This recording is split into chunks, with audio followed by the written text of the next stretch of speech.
family. What's going on? Salute to the family. Salute to the Just Do family. Because y'all is the Just Do family. Salute to my TWT family. Salute to my brother, Mr. New Orleans himself. Skills, what's good with it, Brody? Appreciate you for sliding through. Opulent LD, what's good with it, Brody? Appreciate you. Kurt, what's good with it, Kurt? Appreciate you for sliding through. Sports and Tunes, what's good with it, Brody? Appreciate you for sliding through. Brian, what's good with it, fam? Appreciate you for stopping through. 1107. Salute to 1107. D Free, my brother, what's good with it, Brody? Appreciate y'all for sliding through, man. I've been missing that action the last couple of days with the live, so I had to come back. So I come back with something.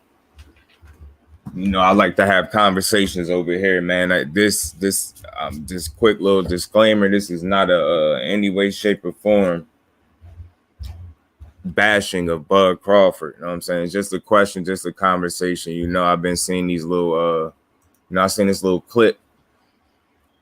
Crawford talking about, a fight back in the day with him and AB, and we all know, we follow the sport the same way. We all know that was one of the fights that they was talking about happening at 35.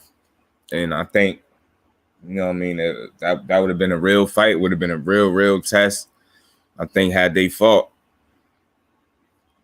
at 35, that would have been the first fight that Crawford would have had in his career where people wouldn't have known exactly who was going to win. I think as much as people want to say now, Crawford would have beat him, but the AB at 35 was much more different than the AB at 47. So I felt like it was a good conversation to be had, something good to discuss. And my whole thing is, everybody, we all talk about EJ and Bud not happening. And, the question for me is, will history repeat itself in terms of another legacy fight that he could have had that went down the drain?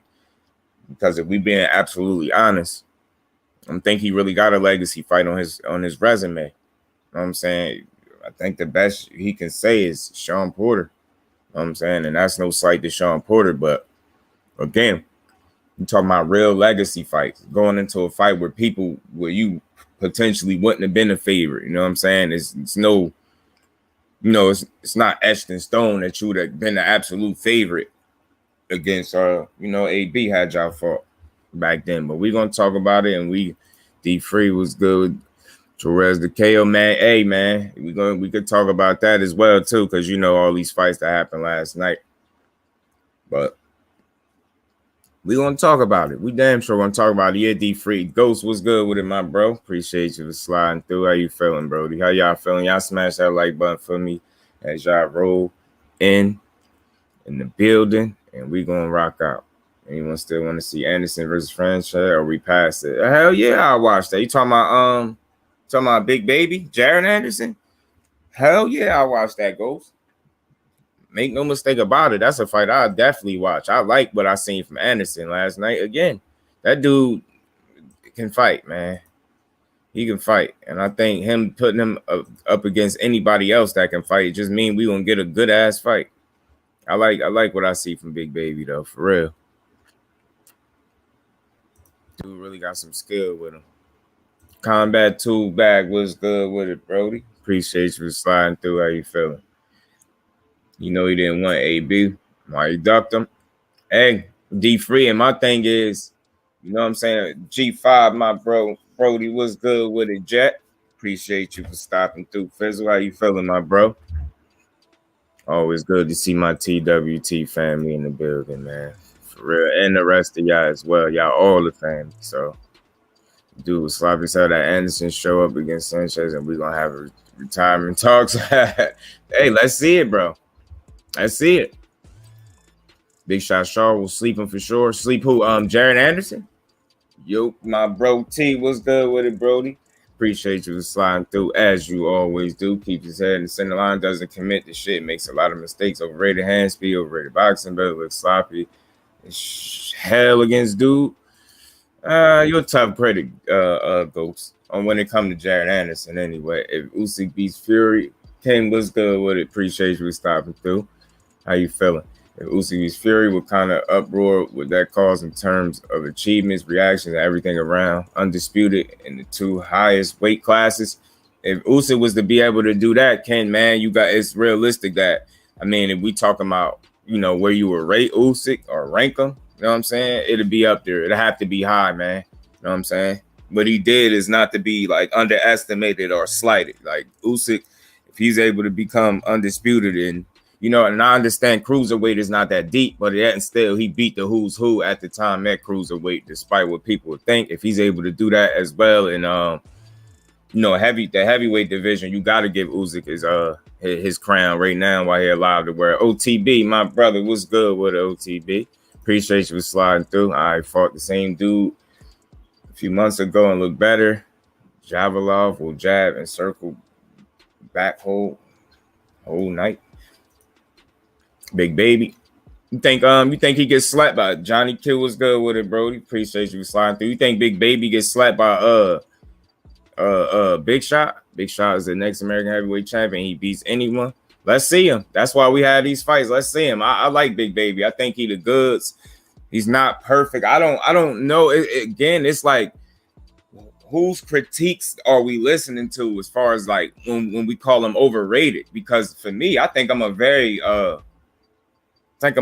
very reasonable critic. You know what I'm saying? I ain't saying the best thing since sliced bread, but this dude is on a trajectory to do some big things in boxing. Case Avoid, my bro, what's good with it, damn it, man? Appreciate you stopping through. I'm going to let you warm up. Drop the link when you're ready. You know I got you, D-Free. You already know. Big Texas, what's good with it, family? Appreciate you sliding through, bro. Big Shot will sleep him. I'll box him with one hand and sleep him. Hey, I want to see it because I don't think so. I think Big Baby going to be around for a while, man. If I'm wrong, I'm wrong. But I think what we're seeing out of Big Baby is a young fighter. He's very young, man. Keep this in mind. He's young. And them Ohio boys put on last night. It's always something you could critique. And I'm not saying he's perfect, but I don't know, man. I do know. What I'm seeing is a solid motherfucking young fighter that's continuing to get better. And that's all you can do. Big Shot gets put to sleep, no defensive purpose. Hey, man, OTB, see? That's what I'm saying. That's why I love the family, man. You see? No defensive purpose, man. That's a good observation, OTB. Just do when I call him over real, I'm going by the general public. Your ratings are exactly what dude actually at. You see? You feel me then, Ghost, you know. Yeah, but see, I think, and again, a lot of these people be prisoners of the moment, Ghost. So, you know what I mean? As soon as they see something fresh, new, they feel like they haven't seen it, they just go out, they go overboard with it. And that, I think that's why it's good for people like us, you know what I mean? Solid, responsible content creators that's always able to put these things in perspective. I just think we're seeing a very young, talented heavyweight. You know what I mean? He got a lot to improve on, a lot of work to do, but he has nothing but time. So he only getting better, especially, my thing is, if he's living the fighter's lifestyle and continuing to improve, that's all you could expect from him. You know what I'm saying? Oh, he's a Big Shot. Is a right-handed guy, and if he goes southpaw against dude, he going 8-9 rounds max. I want to see it. He's salty Ohio. Yeah, man. Hey, OTB, that's where I'm at with it. I think they did. I think Ohio. Matter of fact, I know Ohio put on. Kelvin Davis is a bum. There. See, Ghost, you tripping, Ghost. You will never be a champion. He's slow, sloppy, cannot box. He definitely need to tighten up. But we're going to see. I like Kelvin Davis, too, though. Mm-hmm. What's that? Oh, yeah, y'all high on Big Shot Shaw. I like him, too. I like his work ethic, man. I just like his focus. He determined. He locked in. I like Big Shot. Ohio runs boxing period. Tripping how be free. Yeah, let's go, family. This is what we here for. All conversations on that. We're gonna have a good conversation, man. We're gonna get to the topic and we're gonna talk about last night's fight and anything that the fam want to talk about on this good Sunday afternoon. You know what I'm saying? We're gonna talk about it. Kevin Davis proved Bo Mack is a terrible coach with no real world champions outside of Bud. Kevin Davis had no feet, slow as stuck in the mud, has no level change, no jabs, and no defense. Hey, I hear you, Ghost. I hear you. He just need work. That's all. He need work. And it's all good because he's young in the game. You know what I'm saying? As long as these dudes continue to win and try to improve in the areas where they're not strong, then they'd be all right. You know what I'm saying? They just got to put the work in. And right now, like, I guess what I'm saying is, these dudes, some of these dudes, You know what I mean? Just what Jared Anderson just barely cracked in 10 fights. He got what 12 fights. I think what we're seeing from him is a willingness to get better. This dude is definitely very skilled for his weight, for the weight class that he's competing in, and the age, and the, you know what I mean, got a ton of fights. So any improvements is reasonable. These are dudes all need to improve. Ain't none of them perfect. They gonna keep that. I think Kevin Davis is a good fighter. You keep that chin in the air like that, and some pub fighters from UK might sleep him. Hey, Ghost, all that mean right there to me is he just needs something he got to fix. You get what I'm saying? Just got to fix something about Big Baby sleeping. Big Shot. Shit, yeah. I mean, who look like they got more power to y'all out of Big Shot and Big Baby? Because I just heard somebody in here say Big Shot asleep, Big Baby. They are heavyweights. My thing is these people are calling these guys great. Yeah, you see, that's the thing, Ghost, and I get you. You can't call these dudes great yet. If you put it in perspective, say a great young fighter. You get what I'm saying? Young fighter, like he's on the path to potentially be a great fighter. Right now, he's a really good young fighter. You get what I'm saying? We can't anoint people as great until they at least do something that's great. You got to do more than just win to be great. You got to beat the who's too. So I think people be putting the cart before the horse, man. You gotta allow these dudes a chance to make their way. You get what I'm saying? To build the resume. So too often, and I feel you goes far too often, we're anointing these fighters, and then at the same time, you got people that just don't give the fighters enough credit for what they've done so far. So I think we gotta, I always try to be in the middle, in between the middle with that. Like I don't want to call fighters bums that ain't showing me that they're a bum. I see promise. I see potential. I can see improvements. I see solid fighter. But do I call them great? You can't be great until you've done something that's great. And again, just knocking people out or, with under 15 fights, it's just not that much that is going to really be accomplished in that amount of time. You get what I'm saying? I think that's real.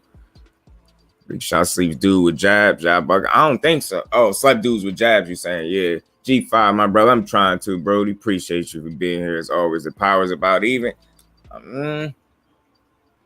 Maybe. I don't know. Big Shot, not Big Shot. Like even Big Baby, like the knockout punch he landed, and I get it. People gonna say, the opponent, this bum that. I don't call everybody no bum. You see how short that shot was and how much power he generated from that short ass shot he dropped dude with. Baby the better boxer. Big Shots sell out too much. Big Shot has more power. Big Baby is a better boxer by far. Talk about it, OTB. Talk about it, bro. Big Shot hits harder at any range. And he's set up better too. His movement, especially feet placement, is different. He's just more complete. Big Baby too green for a Big Shot. I can hear you. One thing I like about Big Shot is he's a balanced, controlled fighter. If that makes sense, his balance is good. He's very technically sound and polished. You know what I'm saying? With the fundamentals, he understands the importance of being technically sound, fundamentally sound, and he executes that. He understands the importance of staying behind the jab, being patient, and picking your shots. And when you see an opening, take it. You get what I'm saying? I have nothing negative to say about Big Shot, but this whole notion that he'll run through Jared Anderson, even right now, I think that's horse shit. Like, when you nice, you nice. You get what I'm saying? And I think that both of those dudes are nice, regardless of who we might think may win. What I'm saying with confidence is that none of these dudes is just going to walk right through Big Baby. The man can fight. It's just simply put, he can fight, man. What I've seen against better guys, his punches are more concussive and his placement is the definition of textbook. Ain't nothing wrong with that, Ghost. I could agree. You talking about Big Shot? And Big Shot has not fought anyone with the winning record yet. No one. Hey, man, talk about it, K Savoy. Talk about it, Brody. Feel like Big Shot is a smart fighter. He is a smart fighter, Lady Do. He is, baby girl. He definitely a smart fighter.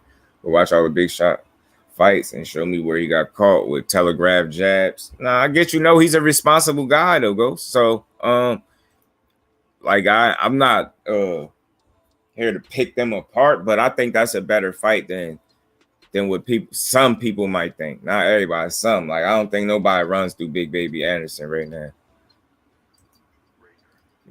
Joey Dev, who knocked out AJ and sparring. Yeah, I heard about that. The one guy alone is better than anyone Jared. I heard about the Waco, but I don't know. Again, we talking about a dude with 12 fights in Big Baby, and he's sleeping shit. consistently. Last heavyweight to fight off both feet. Oh wait. Yeah. He could switch, right? Yeah. Facts. OTB. He's a switch. He's a switch hitter. He could switch. Yeah, he could. Big baby. Big shot been in there with Stiver Comp, and his boxing abilities are underrated. People are high on Big Baby. But y'all ever wonder what's the reasoning for people being high on Big Baby that y'all think? Because we gonna talk about this. I like to have conversations. It ain't never always about what I think. I want to hear from y'all. So everybody, y'all smash that like button if y'all rocking with your boy. And I know y'all, I got 20 people in the building. All y'all need y'all to smash that like button while we keep rocking out, fam. Big Shot fights front foot and back foot. I got you, Ghost. No cap. Look it up. Stop Jared Anderson, drop Tyson Fury in sparring. I did hear that as well, OTB. I did. Big Shot got similar fights. He had to take off years because of what they did to him. Yeah, I heard his story. I heard him speak some of his story on BF. That's why I got introduced to Big Shot. So I haven't seen that much of him. I think since then, I think he's had, 2 fights, I think. And Big Shot hurt Deontay when they sparred. So where we going? I mean, I hope they go into the ring soon, Ghost. Big Shot is a switch hitter as well. That's what's up. Big Shot got kicked out of Team Canelo for giving someone a third grade concussion. You know who he concussed like that, Ghost. That's what makes him a better boxer. To successful. Any one style is different than being dominant in both styles. Yes, sir. I agree with that point, OTB. Big Shot got kicked out of Ruiz camp for dropping through multiple times. Okay. But again, they're like, so what we talking about? Big Shot Shaw just gonna run through Jared Anderson? This is where we at with it. I just wanna know.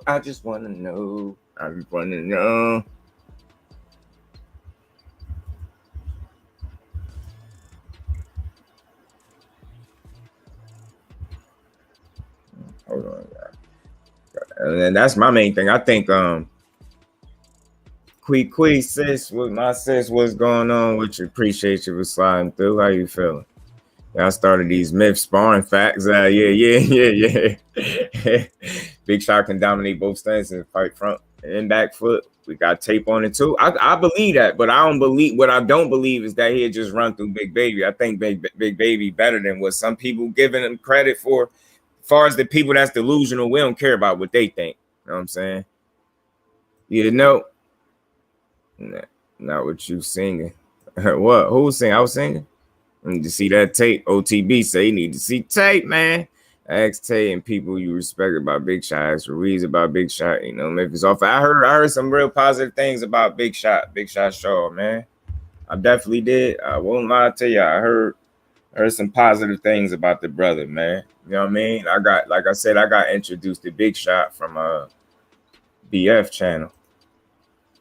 You know what I'm saying? And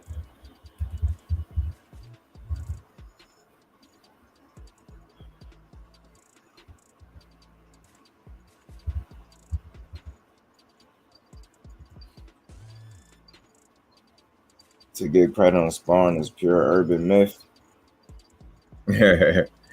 OTB ain't with it. He said that's pure urban mythery. Brody said he ain't going with it. You dig me. Stephen Big Shot Shaw. You dig me, my peoples. I mean, you know what?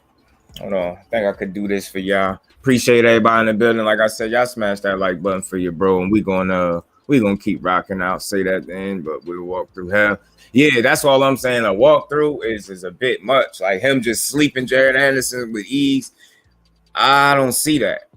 I think he's a solid puncher, but he don't look super explosive to me. I gotta watch more of him, like I said. So I don't want to come off as I'm being overly critical or not giving him his just due, because y'all know that's all I do over here. To give people they just do with it. Let me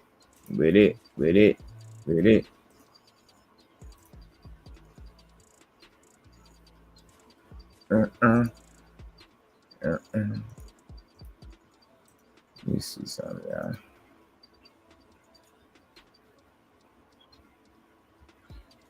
We gonna look at Big Shot Shaw resume, man. We gonna check out this resume. Big Shot, he's 17-0, 13 KOs. We're gonna start it from the bottom. Started from the bottom. He went pro in 2013. That was his first fight. Fought a guy that was 0-1, Jose. Next fight, 1-1. Third fight, 3-12. Fourth, 1-1. Fifth, 3-7. Sixth fight is when he fought his first guy with a winning record. I got a guy 9-4, 9-2, winning record. 4-1-1, it's a winning record. That's what, 3 people. It's 4, 7-1-1. Guess you can call this a winning record. 5, 6, 15-2, 12-1, 9, 14-4. No. And again, this is with 17 fights now. I don't really know any of these guys up here. Y'all let me know if I'm not seeing something right.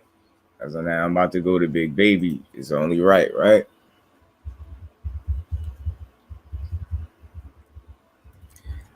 Let's see what's going on with Big Baby, man. He's 12-0. Got a guy, Daniel. Let me see. He had a winning record. That's 1, 2, 8, 2, 3, 4, 5, 6, 7, 8, 9, 10. So you look at his last, and then again, we just going off the resumes, like, and I don't really know many of any of these guys that these dudes fought. You get what I'm saying? Joey DeWaco, he's solid, but he's more so of a veteran than anything else. That's why that's a respectable win. He's a tough dude, you know what I'm saying? Like, but it's not because he's skilled. You know what I'm saying? So what I'm saying is, with him having 12 fights, and you got Big Shot Shaw with 17. I don't know. The competition level to me is, like I said, if you look at Shaw's last 3 or 4 opponents, and then you look at the records of Big Baby's last 4 opponents, is Big Baby easily. Like, he got the, you know what I mean? Looked like he fought the guys slightly more quality. You know what I'm saying? 14-4, Joey DeWaco 21-9. Like, again, he's just a tough guy. Hey, he TKO'd him, so respect to him for getting Joey the hell up out of there. But y'all get where I'm going. Like, I'm just pulling this up for, conversation purposes. Like, I don't think he'll walk through Big Baby the way some people might think. You get what I'm saying? Look at them last 3 opponents is better than every, all the opponents on Big Baby resume. His last 4. And again, I understand his level, so the records, I'll try not to feed too much into the records, but if we just being honest, like, what we really going off that says that he'll walk through Big Baby. That's my whole thing. Not that he can't beat him. I think that's an even fight. That's what I'm saying. I think that's an even fight. And I think Jared Anderson got a real chance, too. I think you got a real chance, despite, not even banking on the 100% KO ratio that he got. That ain't even it. You know what I'm saying? So, I don't know. Y'all, man. I see an even matchup. Yeah.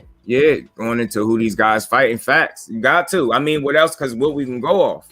You know what I mean? And who they both fight. You get what I'm saying? And what I'm saying is they both fought relatively unknown guys outside of Joey DeWaco and maybe a couple other names. We really don't know these dudes on neither of their resumes. But if we just being honest, you know what I mean? We just going off of what we can see. It looked like Jared Anderson's fought the better competition. It looked like it. I mean, his last 4 opponents is, I don't know, kind of speak for itself to me. And I'm not saying any of them they're good, but what I am saying is they fighting around the same type of guys to me. You know what I'm saying? I got you, D Free. I got you. You go into Anderson last 3 fought. They fought taller cleaners and plumbers. But I guess that's the same thing to be said about Big Shot. Get what I'm saying? Neither of these dudes ain't fought no world beaters or no crazy fighters. I don't give a damn. I just looked at that resume. We don't know none of them dudes. And y'all know I don't really care for rankings because we know how some of these dudes get their rankings. The debate, even for both of us, going to be purely who imposes their point. Facts. How old is Big Shot? Facts. Let me see. I got you, TB. Let me see. And again, we talking about a 22-year-old. Big Shot 29. Joey got 9 L's. Some against contender. Yeah, he do. I got y'all right now, brodies. I got y'all right now. Got you right now. Yes, sir. But again, yeah, y'all, you know, we free to talk about this. We could discuss this, man. You know, Big Shot is 30 soon. He took away for the time off for sure. But that's where I'm going with it. Like, neither of their opponents are that crazy. That's why I pulled up their resumes. Neither one of them got, like, you get what I'm saying? D Free was good with it, bro. Yep. You was good with a kaboom. There we go. Nah. Who popped in? Oh, OTB. That go to family. That's what I'm talking about. Here we go. Look at my brothers. We really gonna do this with a 30-year-old prospect? Let's do it. He ain't Blur Cobb, OTB. What's the My difference? bad, fellas. My bad. One of them good. No, what I said was, I'm not saying Big Shot Shaw is going to run through Big Baby. I think Big Baby hasn't fought the level of competition that Big Shot Shaw. Yeah, he fought guys with winning records, but those guys ain't fight nobody. The guys that Big Shot Shaw, they actually have fought people. The guys that Big Baby is fighting, they got winning records, but they ain't fight nobody. Big they Baby's still a big baby. This nigga 30 years old. I don't care how old he is. Just because Big Shot Shaw got into the game late doesn't mean that he has that much more. Don't compare him the same way. Mm-hmm. They've been fighting roughly the same amount of years. Big Baby told you he's been doing this shit since he was a little kid. The same amount of years, and he's 29 years old, and the other one 23. 22. Mm-hmm. Come on, man. Okay, so what? Come on, man. So what? But put him in the category with people he should be in. Whether he's 29 or he's 23. Y'all know how old Deontay Wilder is? He's still, listen, right, exactly. But he still is a fucking professional. And all I'm saying is, them motherfuckers fight right now, Big Shot will beat Big Baby. That's all I'm saying. That's all I'm saying. If they fight right now, Big Shot will beat Big Baby. 29 years old. You 7 years older than him. You better beat him. I don't. Fuck you, so man. You're gonna fight that man. Doing that. You're gonna fight that man. You still can't say that Big Baby. We're not having an excuse about how old he is, because if we take that into consideration, we talk about Tank Davis and fucking Devin Haney. Devin Haney's 23. Tank Davis is 27. What are you talking about? That's what make you lean with Devin Haney being the better long-term prospect. Don't keep calling this man no prospect. He's 29 fucking years old. Y'all comparing him to a 22-year-old. The man is a professional. And I said, if they were to fight right now, based off of what I saw from Big Baby last night, Big Shot Shaw would sleep him. The man crazy don't move his head off the line. Come on, man. Be real. His head off the line. I say let's see it, no, he didn't. Yeah, I want to see. He didn't move his head off the line at all last night. Brotherhood was good, family. Appreciate you. That nigga that kept moving his head straight back and was getting caught. Yeah. He was getting caught. You realize I got film of Big Baby actually slipping and rolling punches? Yeah, like he had not just getting his head off the line, actually slipping when the punch thrown, meaning he's not only getting his head off the line, but he's watching the shoulder in order to be able to manipulate his feet off the line to land his punch, bro. There's more to it. He slipped. He was getting touched with that. He was getting hit. I don't know. What y'all thinking of Big Baby? I want to know. I swear, this is me. I swear to God. Listen. Listen what I'm saying. Y'all taking it the wrong way. I'm not saying Big Baby is a bum or anything like that. I just feel like Big Shot Shaw. I feel like Big Shot Shaw is a better fighter. That's all I'm saying. But for me, like I don't have an issue with that. I don't have an issue with somebody saying that. For me, I think that where I started speaking about it is this whole here just sleeping. Yeah, and like he just he just levels above talented young fighter, man. When I say he sleeping, I'm not talking about he just gonna walk in and walk through him. That's too much you though, D3. I'm talking about eventually Big Shot Shaw is going to catch him. Big Shot Shaw, his boxing ability is underrated. He's going to eventually catch him. I watched a lot of Big Shot Shaw's fights, and I watched a lot of Big Baby Anderson fights. And I like I said, I feel like Big Shot Shaw is just more technically sound than Big Baby. Big Baby is a lot of flashy moves, and everybody is big on that. But Big Shot is more technical. Nah, that he is. He is a very technically sound dude, but I think where Big Baby might not be so technical, and I think he got technical and fundamentals as well, but I think he's more athletic to me than Big Shot. He's more athletic. He's more athletic. And a lot more durable. It's gonna make it a good ass fight. I think. I want to see it now. The longer the fight go on, the worse it look for Big Shot. You better end that shit early. He slips. No, Big Baby is a front runner. He ends most of his fights in the early rounds. Looking at the durability and how these fight and how they bodies look. You know what I mean? I'm going purely off of how you come in the fight and the shape. Your fight style included. Hold on, D3. I just let you cook, bro. Yeah, smash style included. You being the more technical boxer, therefore the fight is gonna benefit you the longer that it go on. You understand? However, your durability is something that worried me with Stephen Big Shot Baby's fight style and how his body is versus me knowing that Jared Anderson ready to go 12. We don't know that Jared Anderson's ready to go 12. He never went 12. We never seen Jared Anderson go to distance. That's why I say that's me. You ain't hear me say me knowing. The key part of that was me knowing. And like I said, y'all reading too much into those fighters that he fought. The fighters that he fought was not nobody. They had winning records, but against who? How many times we see these motherfucking fighters come in here and have undefeated records, but then they ain't fight nobody when you look into their record? They ain't fight nobody, but they undefeated. They got an undefeated record. I don't read into the record. I look into the fighters that they fought. Even though they fought guys with winning records, but who do they have a winning record against?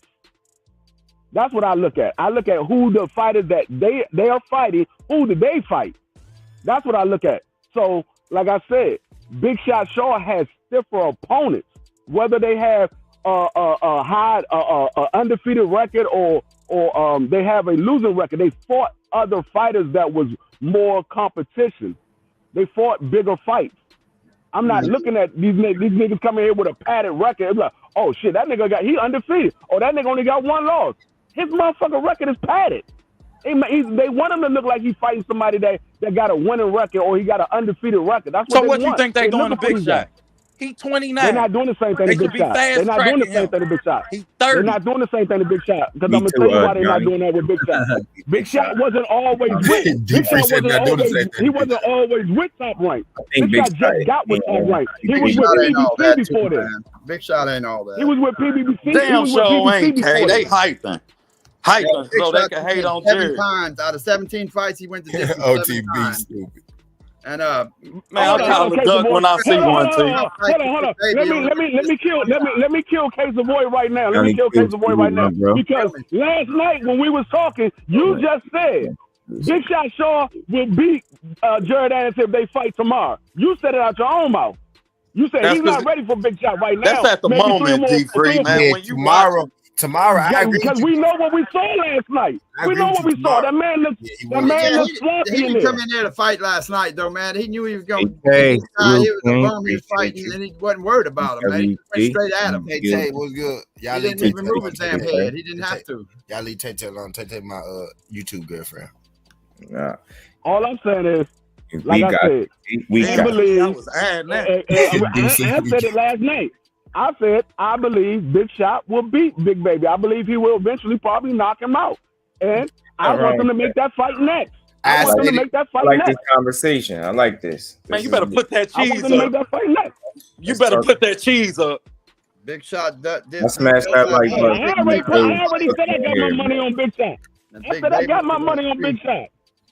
No, you got 4. I told everybody last night. I got my money on Big Shot. They make. Don't worry. As long as OTB heard you, then you know you got a bet. I don't give a fuck about none of them. You can go back to 7T and see the daggone. I called it out. I don't back down from what I say. I believe Big Shot is better. The dude was able to land on. The dude was able to land on Big Baby a little more. I saw Big Baby trying to roll him right, but he was able to land on him a few times before Big Baby adjusted to it. You know what I mean? And I think if there was like Wilder or some shit, then he probably. Dude, did Big Baby get hit with was he just being careless or reckless at any point to y'all? In y'all opinion? Big Baby. He went out. That's what raised the red flag a little bit, dude, because he was aware. He was fighting. He was trying to slip the punches and dude was catching them. Mm-hmm. But the dude couldn't knock him out. But it's because he was loading up on his shots. When he was punching quick, he was hitting the dude easy. But when he was loading up, it was giving the dude time enough to counter him. But dude was able to land that straight on him. Big Baby was also admiring a lot of his shots that he was throwing and not thinking that the dude was going to throw back. He was loading up on him. Yeah, he would hit the dude with a shot and he would stay right there, thinking the dude wasn't going to throw nothing back, and the dude would throw a combination right back. Yeah, he'll hit him. Yep, that's what I saw. Big Shot got a 72% KO rate, and Baby Anderson got a 100% KO rate. Yeah, It's the age for me. We comparing a 29-year-old to a 23-year-old. Compare that man with a 29-year-old. But you saying we comparing a 29-year-old to a 23-year-old? We compare Tank Davis to Devin Haney. That doesn't make a difference. Whether they 29 or they 23. These niggas are professional. They roughly have the same amount of fights. One got 17, one got 12. They roughly got the same amount of fights. That's not roughly the same amount of fights, D-Free. That's 5 more fucking fights. It's all about 5. It's all about 5. If you look at Tank Davis and Devin Haney, Devin Haney got more than Tank. Devin Haney got more than Tank. I'm done, man. Hey, so we gonna ignore 7-year age difference and 5 more fights. The age is not an excuse. Devin Haney has more fights than Tank Davis.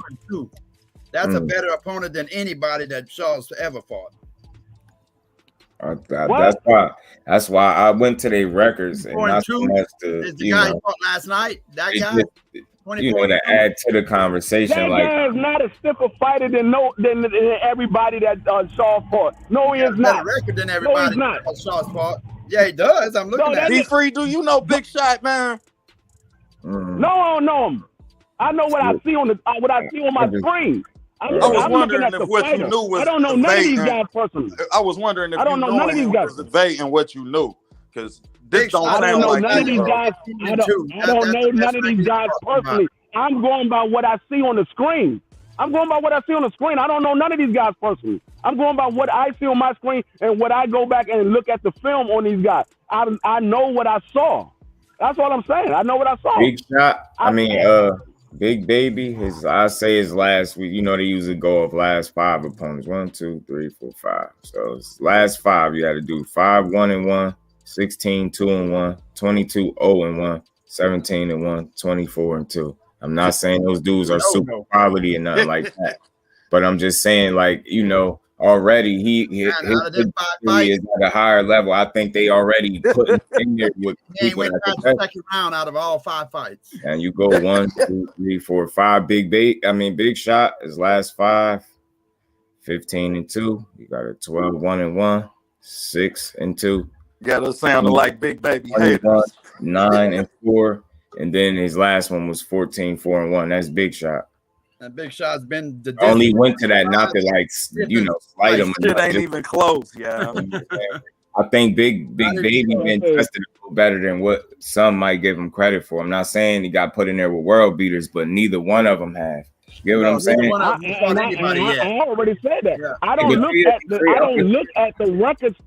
I look at the fights that these guys been in. I don't look at these guys fighting a bunch of undefeated fighters because I know that these records be padded. I don't look at that shit. I look at the fighters that these guys fight. That's why I put some context to it. And so, like, I ain't saying these dudes is world beaters, but if we saying they fought around the same type of competition level, and then we just going off of the names that we know enough fighters, we don't know a ton of those dudes on neither resume, but it looked like Big Baby last 5 opponents, he at least try to test this dude. Like, you know what I mean? I'm saying that the records might not be padded, but it's like the same argument can be made with Big Shot. So I'm just saying, for me, in my opinion, I think the competition level, like you said, like we were saying, is around the same, which is why I think that fight would be a lot better than, you know what I mean? I don't think that's no guaranteed win for Big Shot.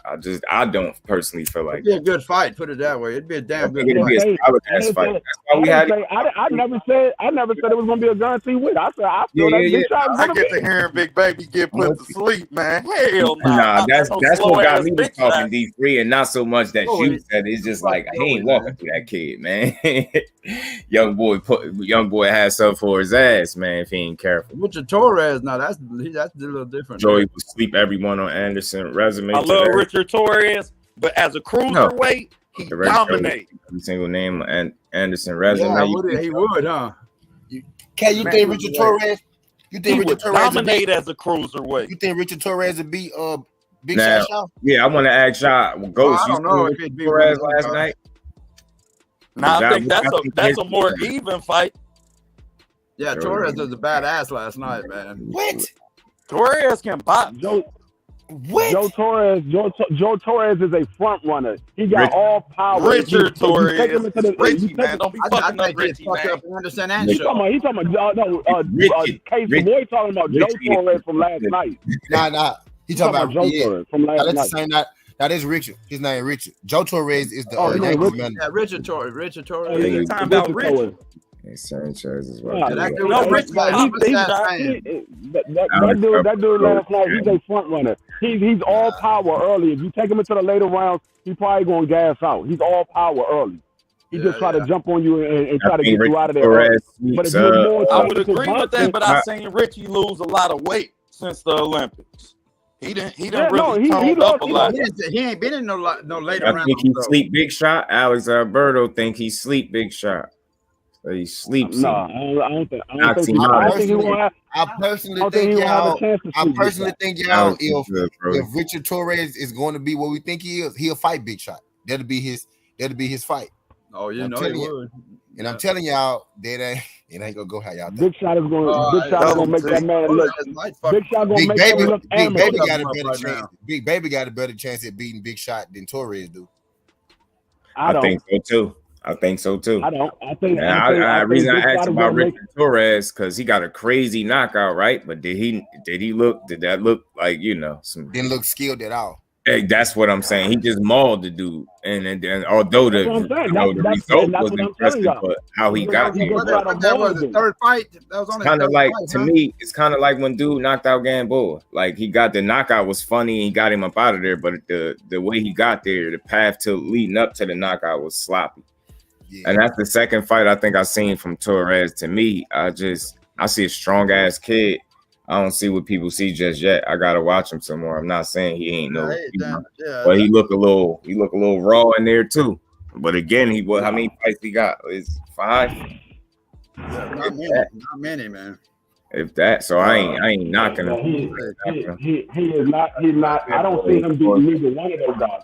I don't see him beating neither one of them. How sloppy. It wasn't on Gamboa to slight him. It was to say how sloppy. I think Pitbull. Actually, if you want to take my advice, if you want to look at from my point of view, I think he has a better chance with Big Shot based on what we saw last night. When Big Shot was getting mauled, he was able to get hit. That's what the dude was doing when he was mauling. I mean Big Baby. I'm sorry. When Big Baby was getting mauled, he was able to get hit last night. And if Torres do that, he might be able to land a big shot on Big Baby. I don't think he'll have that because Big Shot. I don't think he'll have that same advantage on Big Shot because Big Shot is more technically sound. Big Shot will get out the way and just use his jab. He would use the jab and just get the fuck out the way. I don't think he'll be able to do that on Big Shot. But like I said, we saw last night when Big Baby was getting mauled, he was getting hit with shots. When dude was just coming in and just throwing punches everywhere, he was catching Big Baby with shots. I mean, it only lasted 2 rounds, and I still think the dude could have got up. I think he just gave up. You know, like I think he just said, "I don't want to fight anymore." Take a dive, man. I think he got fucking hit with that short shot and they want to get hit. I don't think he took a dive. I just don't think he wanted to get hit no more. He made his mind up. But yeah, a Ghost, and I ain't saying that them doing that with their fighters is the right thing to do, because I hate being force-fed a fighter. But I think in terms of them being the promotional company and the machine, they gonna build their fighters as great. They're promoting them. It's like, you get what I'm saying? But we here to regulate that shit. So when they step out, when they go too far with it, we here to kind of put things back in perspective. Big Baby can't be great because he hasn't done anything great yet. He only has 12 fights. So it makes sense for them to say it in a sense, because they selling them. That's their product. They gonna sell them as great. But like I said, it's people like us and the bros up on the panel to put this shit in perspective. He hasn't done anything great just yet with 12 fights. He got a lot of work to do. He know that. He don't talk like that. Like I said, go from that notion that saying, got 3 fights, man. 3 fights, 3 knockouts, man. But go with the notion that Big Baby's a switch hitter, he'll be able to switch up on Big Shot. Big Shot is a switch hitter as well. Like I said, he told everybody he fought Deontay Wilder the whole 10 rounds that they fought in a left-hand stance. He could fight in either hand. He sparred Deontay Wilder in the left-hand stance. And he said, Deontay Wilder tell you, I held my own. So he in there with one of the most devastating punches. He in there with one of the most devastating punches of this generation. And he was able to fight him in the left-hand stance. Not an orthodox that he normally comes in the left-hand stance. So he can fight off of both stances as well. Yeah, Big Shot Shout is Buddy Shout grandson. A lot of people don't even know that. What you said, T? Big Shot Shout is Buddy Shout grandson. A lot of people don't even know that. Yeah, that's why I keep trying to tell everybody. His grandfather is one of Johnny Rice. Is a well-known coach as well as a professional fighter. Who's the real gold medalist? But Richard Torres, man, he ain't got but 3 fights, dude. He's 3-0 with 3 knockouts, man. Shit, so he got a long way to go, man. Long way to go. Like I said, I don't think he'll beat neither one of those guys, because they'll take him into the middle rounds. He only have 3 fights, man. He ain't nowhere near ready for them guys. Shit. They will gas him out. They will make him use all his energy in the first 3 rounds. He's only 23 though, so he got time, you know. He's a silver medalist. He ain't gonna do shit though. Yeah, he ain't gonna do shit. Somebody gonna fight a good boxer will fuck him up. Yeah. Hey man, so while we just a little break in the action, I got this little clip I'm gonna play. No, but it's a good ass fight. I just want to see it happen. That brought me to facts. I want to see it. And I'm glad y'all even went this way with it. I didn't even expect that, but that's just a conversation, man.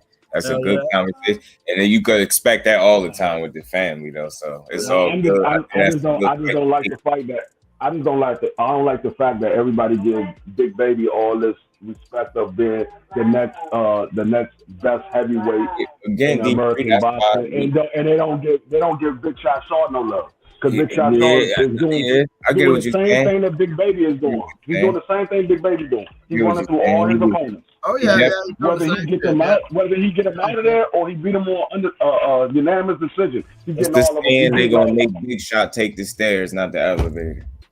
You know what I'm saying? But when he get up there, it's gonna stick. You get what I'm saying? I think it's gonna count for something. You know what I'm saying? And again, you got people like us that could shed light. I know we, ain't the biggest platforms, but still, we always coming fighters, man. They good. Both sides of the platform. If we think Big Shot Shaw need more shine, then it is what it is. He should get more credit, more respect. Both of them are good. Both of them are upcoming prospects. Yeah, but you gotta give Big Shot his due. Big Shot is not nobody that you just gonna walk through. You gotta get more experience, that's for sure. Yeah. I got a few fights. He's very technical. He's disciplined and focused. I like Big Shot approach to his fights. Like he stays behind his jab. He's disciplined, and then he pick his shots. He sees openings. He take them. He ain't gonna jump off the page at you, but he don't need to. like Ghost said, like no gimmicks, no tricks. Nah, he in there boxing 101. He going in there to box your fucking head off. You can't box with him. He's gonna outbox you. He's very patient. You know what I'm saying? If you get anxious in there, he gonna catch you. Like I say, he stay behind his jab. From the couple fights I seen, he stay behind that jab and he pick his shots till he see his openings and then he get you out of there. He's not in a rush. He's not in a rush. He's very patient in there. That's what I see with Big Shot. Balanced fighter, good balance. I mean, good foot placement, feet placement, however you want to phrase it. Like he's a solid fighter, good foundation. Like he's solid. I like him. You know what I'm saying? And I would like to see that fight because I feel like where people feel like he's more technical and fundamental, I feel like Big Baby might have an edge and athleticism. I think that'll create a good fight in there because we're going to see some shit in there. You know what I'm saying? Chess match at a heavyweight level. You know what I'm saying? With an athletic. I'm not even gonna lie. It was a couple of times last night in that fight. I was like, damn, if this nigga catch Big Baby when he's leaning his head straight back, he might go down. Yeah, me too. I was worried about it there for a little bit. That's a heavyweight, obviously, right? Ghost Giovanni. Y'all familiar with the dude Ghost talking about? It was the potential last night, man. He just fucking was in there like he didn't care. The dude couldn't hurt him. I think that's something to take in consideration too, although it's not smart. But I think fighters be more. I got a question for you. I want to bring something to your attention. Like whenever y'all get it. What's that? Y'all get a look. Y'all Big Baby fight lasted 2 rounds, right? So the jump wasn't that long, right? Mm-hmm. But y'all remember the instance where the referee broke them and then Big Baby swung on dude? Yeah. Mouthpiece out. Yeah. Do y'all think? Because before that, right, dude was actually he was giving Big Baby a run for his money. Fighting, yeah, he's fighting. I think after Big Baby caught him with that cheap shot, I think they changed the fight a little bit because he went the same after he picked up his mouthpiece. Like it's like he had slowed down. I think because it was shortly after that. That's when Big Baby knocked him out. Yeah, shortly after that. I think he hurt him. I think he hurt him. I think it was a lot closer fight, bro. And when he was there breaking action, Big Baby threw the cheap shot. I think the cheap shot changed the fight for him. That was a cheap shot. Yeah, I couldn't believe he did that. Big shot. Big Baby. That possibly could have hurt him. It possibly could have. It might not look like a big shot, but he caught him right on the chin, so it might have stunned him a little bit. That mouthpiece flew out, man. It flew out exactly. I think the dude wasn't prepared for. He wasn't prepared for. He wasn't prepared for it, and Big Baby snuck one, and I don't think he ever recovered from that. That, yeah, it's just me. Y'all could go look at it and see, but just look at like when that exchange happened. Yeah, I mean that possibly could have happened. It possibly could have happened. I'm not gonna say it was a deciding factor, but it's possible. He was fighting a lot harder before that shot, though. I know that much. Mm-hmm. Yeah, that's a good point. That's something to think about. Yeah, something to think about. But for me, as far as fights being competitive, I don't be thinking that motherfuckers is perfect to be blowing people out anyway. So it's like, and again, for me, I always look at fights like this, man. A fighter can overcome not being better than somebody if they, if you're going, of course, you got to have some type of skill, but you're going to have success despite your level that you're at in the ring as long as you come to actually fight. Get what I'm saying? That's just something that I consistently noticed throughout the years. It don't have to be no specific fighter. It could be an underdog, a dude that's definitely going to lose. He can end up getting his ass beat. But I've noticed consistently when fighters have their mind made up and they have some type of skill, like they got they belong in there to some degree, and they actually come to fight. Yeah. Despite whatever level, they're going to have a certain amount of success because of that reason. For one, it's a fight. You get what I'm saying? And you ain't the only one that's throwing punches. So when I see somebody willingness to fight back and not be scared, I consistently always see a fighter able to have some success, even if it's very little. They still gonna have some where they able to walk away from that fight like, well, I got something in before I got knocked the fuck out. So I think that's how I look at fights too sometimes, man. Because you got your guys that really know they gonna lose and they come in there and fight just like that, and they don't even try. And you see dudes get blown out. I think it's good to see that even though some of these fighters might not be on the level of some of these prospects, when they matching these dudes up, it's good to see that they're at least willing to fight back to offer that dude something. Oh, hell yeah. And then it's better for us because we're able to assess fights and see where that fighter might just need to improve. And that's all good. That's what this shit is about. We supposed to be able to point out the things you don't do well because we watching this shit, and we supposed to point out the shit you do well and where we feel like you need to make improvements. Like, I think that's what moved the conversation. So we just seen Big Baby 12 fights in. We just still need plenty of work. Like, and it's cool. I agree with everything you said. Like I said, basically all I said today was to say I want to see that fight next. Big Shot versus Big Baby. That's what I want. That's what I said today. Y'all made me want to see it, yo. Thanks to y'all. Y'all making me want to go watch more Big Shot now. They're on the same level. Y'all just did this recently with the Regis fight. Y'all made me go watch that back because we was having a conversation on it. I'm glad I did. Now I want to go watch as much as Big Shot. What clip you was about to play, Just Do? What clip you was about to play? Oh, yeah, my bad. Yeah, it's this little shit that had brought me to the title of this video, but you know, I'm gonna play this real quick. But you said possibilities of once upon a time him fighting Adrien Broner. The cam. You said that you thought that y'all were on a collision course at one point in time. Because when I was at 135, you know what I mean, we all would say, you know what I mean, you and Broner. Yeah. So we both was training in Colorado Springs, and you know what I mean, I always have this stigma of me, like, man, he coming here talking all that crazy shit to me, like, man, it's gonna be a different story. I think at the time he grabbed somebody by the neck in the weigh-ins, and you know what I mean, it was like, I don't remember who that was, but I do remember that. Was it Gavin Reese? No. It wasn't DeMarco. No. You was preparing to get choked? Huh? You was ready to get choked? he was ready to stop somebody from choking. So I was like, man, that could never be me. Yeah.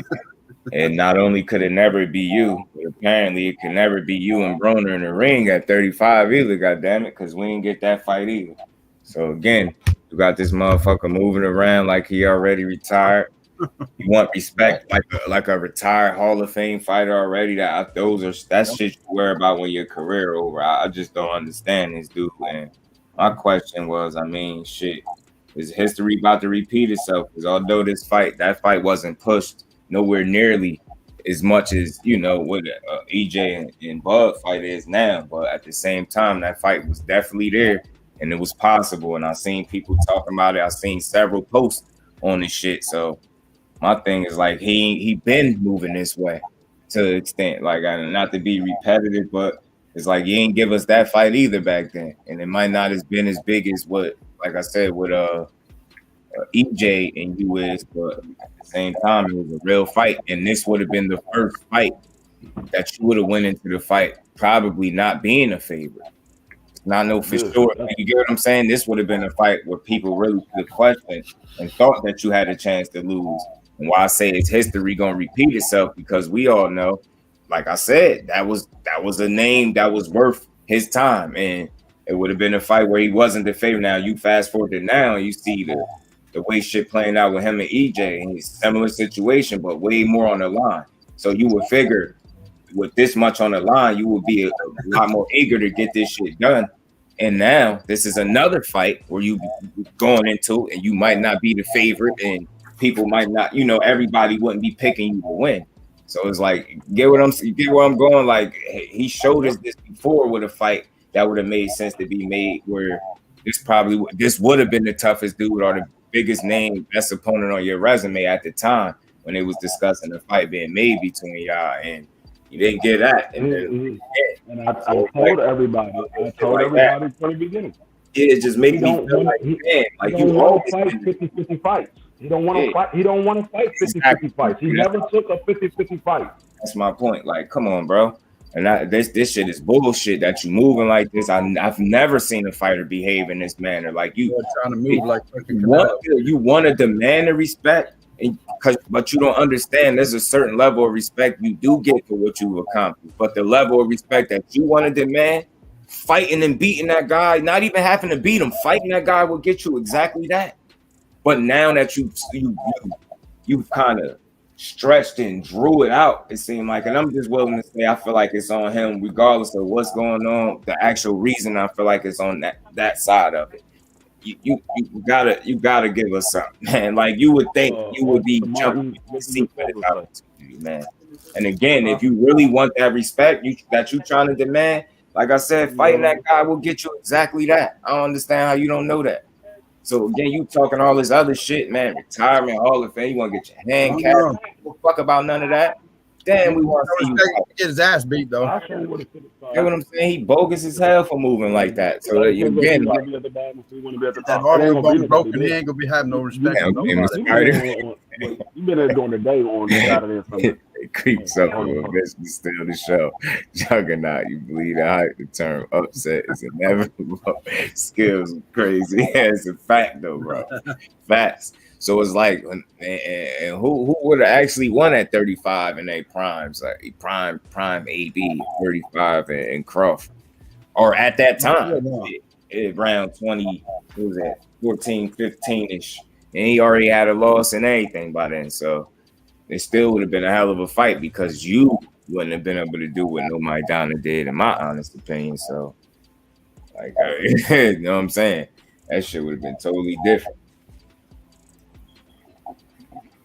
And he never gave it to us, and just one would wonder, you know, like, damn, bro, the least you could have did is give us the fight. So damn selfish, man. Selfish, bud. You selfish, man. Selfish, dude. Bro.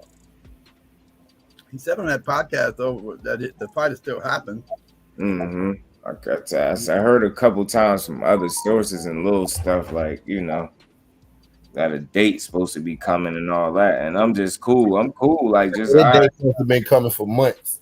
You know what I'm saying? That's another thing that's pissing me off too, though. Like, come on, like, y'all notice every time we start to realize that the shit not happening, they what's out of it? Okay, I just want to pick out another date. They hit us with another one. They hit us with another one. Maybe if they pay me more money, I'll lie to y'all. Don't pay me no money. You know what I'm saying? Like, god damn, yo. Yes.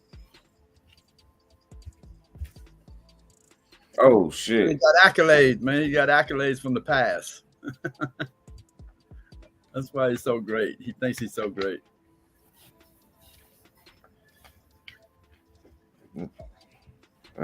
He said, "You think you're so great?" I don't understand that fucking Spence went through a damn car wreck, man, and fucking hurt his eye, man. 17 months of rehab just from the car wreck, fucking and. Bud was up in that weight division and fucking didn't get no belts but one. Didn't even get the belt then. He had no belts. Yeah, I'm telling you, it's strange. None of them belts. Boy, retired, man. I'm done talking about their retired fighter. Yeah, but I'm with you. But you see this how this one really came about. That's really was the question too. Because I was feeling like shit. Aside from that fight being what it is, like who y'all think really would have won at 35 between him and AB? That would have been a fucking hell of a fight. And I even seen some of the biggest back then, the biggest content creators saying how competitive they thought the fight would be. I even got some little posts I seen, like, you know, recent, like not recent, but around that time when it was being discussed, I seen some people talking about how competitive they thought it was going to be. And again, this is after a loss. I mean, or two, one of them. So around the time they was talking about that, I think it was a real thing.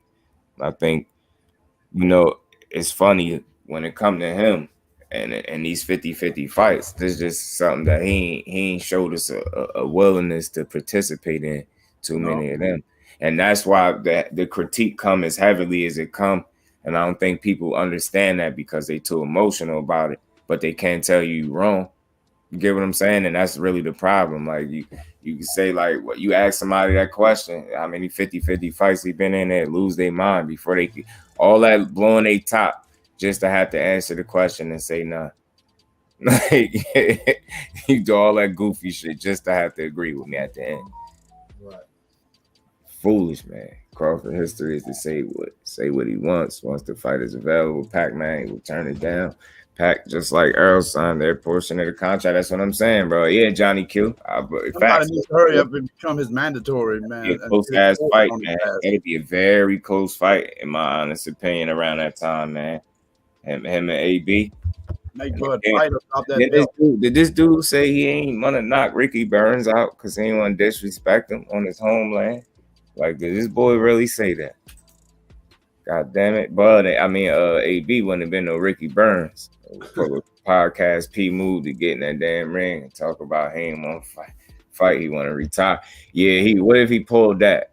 That'd be funny if he actually do fight him, lose, and say he was thinking about retiring anyway. They crucify his ass and hang him to the cross for that shit. I'm telling you. Deservingly so, too, because he bogus.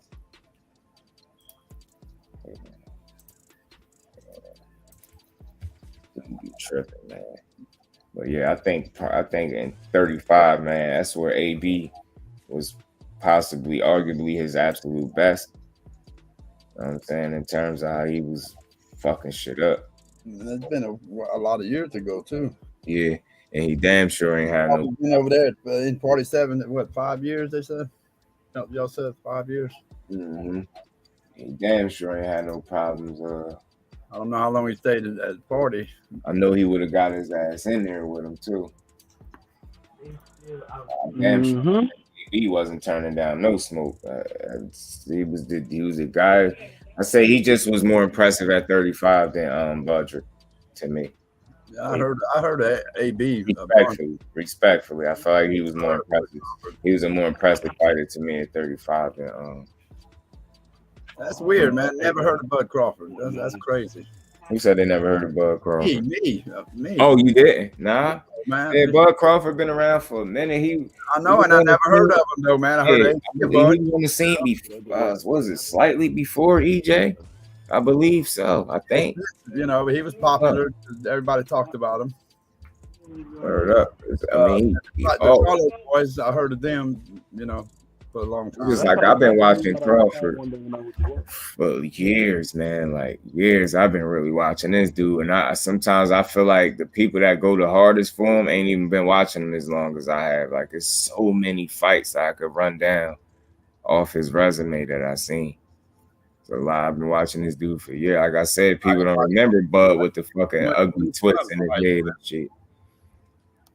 But dude, both their fights now, but all their fights. Yeah, he turned pro. Yeah, I think in 2008. You know what I'm saying? He turned pro in 2008. So he been around Spence. Hang on the street, man. Back years ago. What? Probably 10 years ago now with fucking Triple G. You heard a lot about him. Mm-hmm. Out here in the public, you know, just a regular shit out here.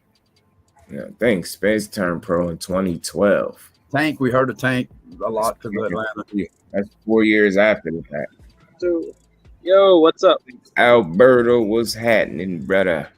Doing good. Yeah, brother. 08, Johnny Q. What's going on? Take to deal with Smith, so you already that fight so long, right? Just as long as it takes, I guess.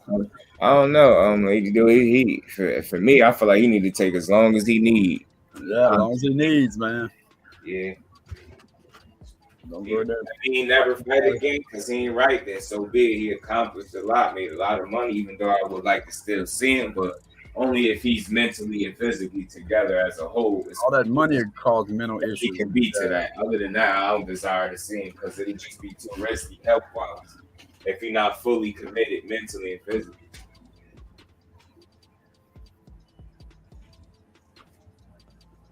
But yeah, I just wanted to say, I know I saw the guys talking about Jared Anderson earlier. I just hope eventually, Jared Anderson starts getting the support that Deontay Wilder gets, like around the YouTube community. You know, if Jared Anderson gets that much support as Deontay Wilder gets, he'll have a good, because I think he has the potential within the next 3 years to surpass Wilder's legacy.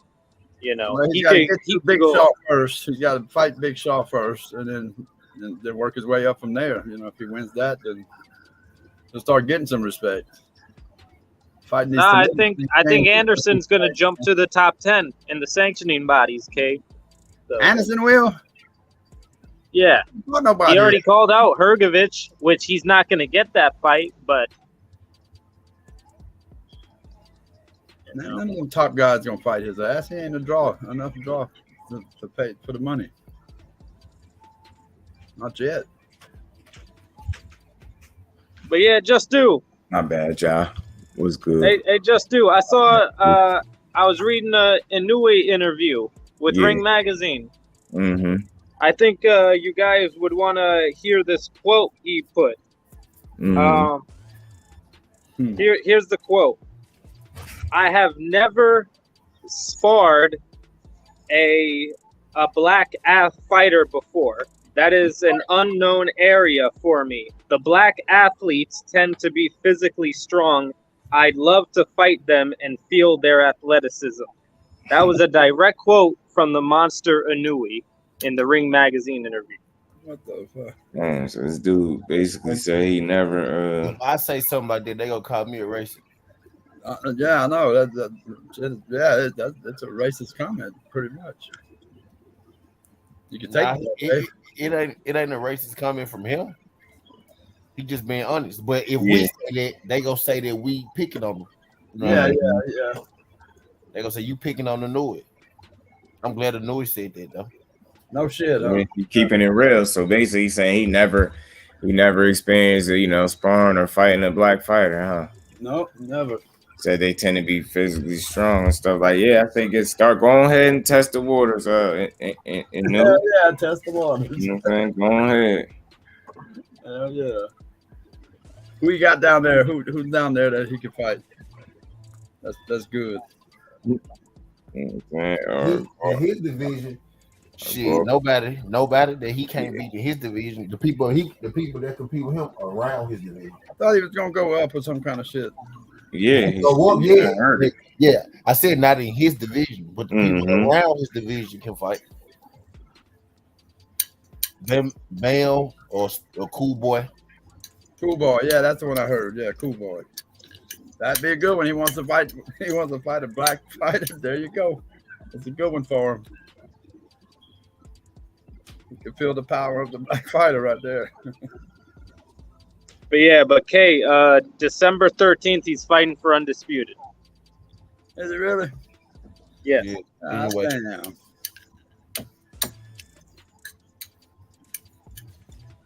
Who's fighting? He's gonna win that shit. Paul Butler. He's gonna win that shit already. Yeah. Not even a fight, man. See, might just give him the straps right now. Just hand them over. Just hand them Jones over right now.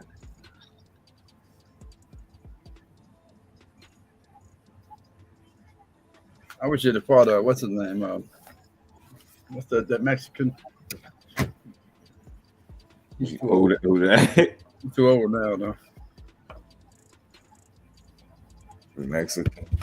And knew we hear us on YouTube putting that pressure on him. Yeah, facts. The facts, Johnny. Facts, bro. He like, man, these guys want me to, we like, yeah, we want you to get in there. Yeah, with Cool Boy, you damn right we want him to fight Cool Boy. And then he puts out that comment right there. Shit, there you go. You want to see how the black fighters fight, how much power they got? There you go. That's the one right there for you. And knew he gonna get in there, get that pressure put on him for real. Yeah. It's a good test. Girl said this was she gonna do to Bud if she see him. Güey, imagínate que luego. Mamá, escucho borroso.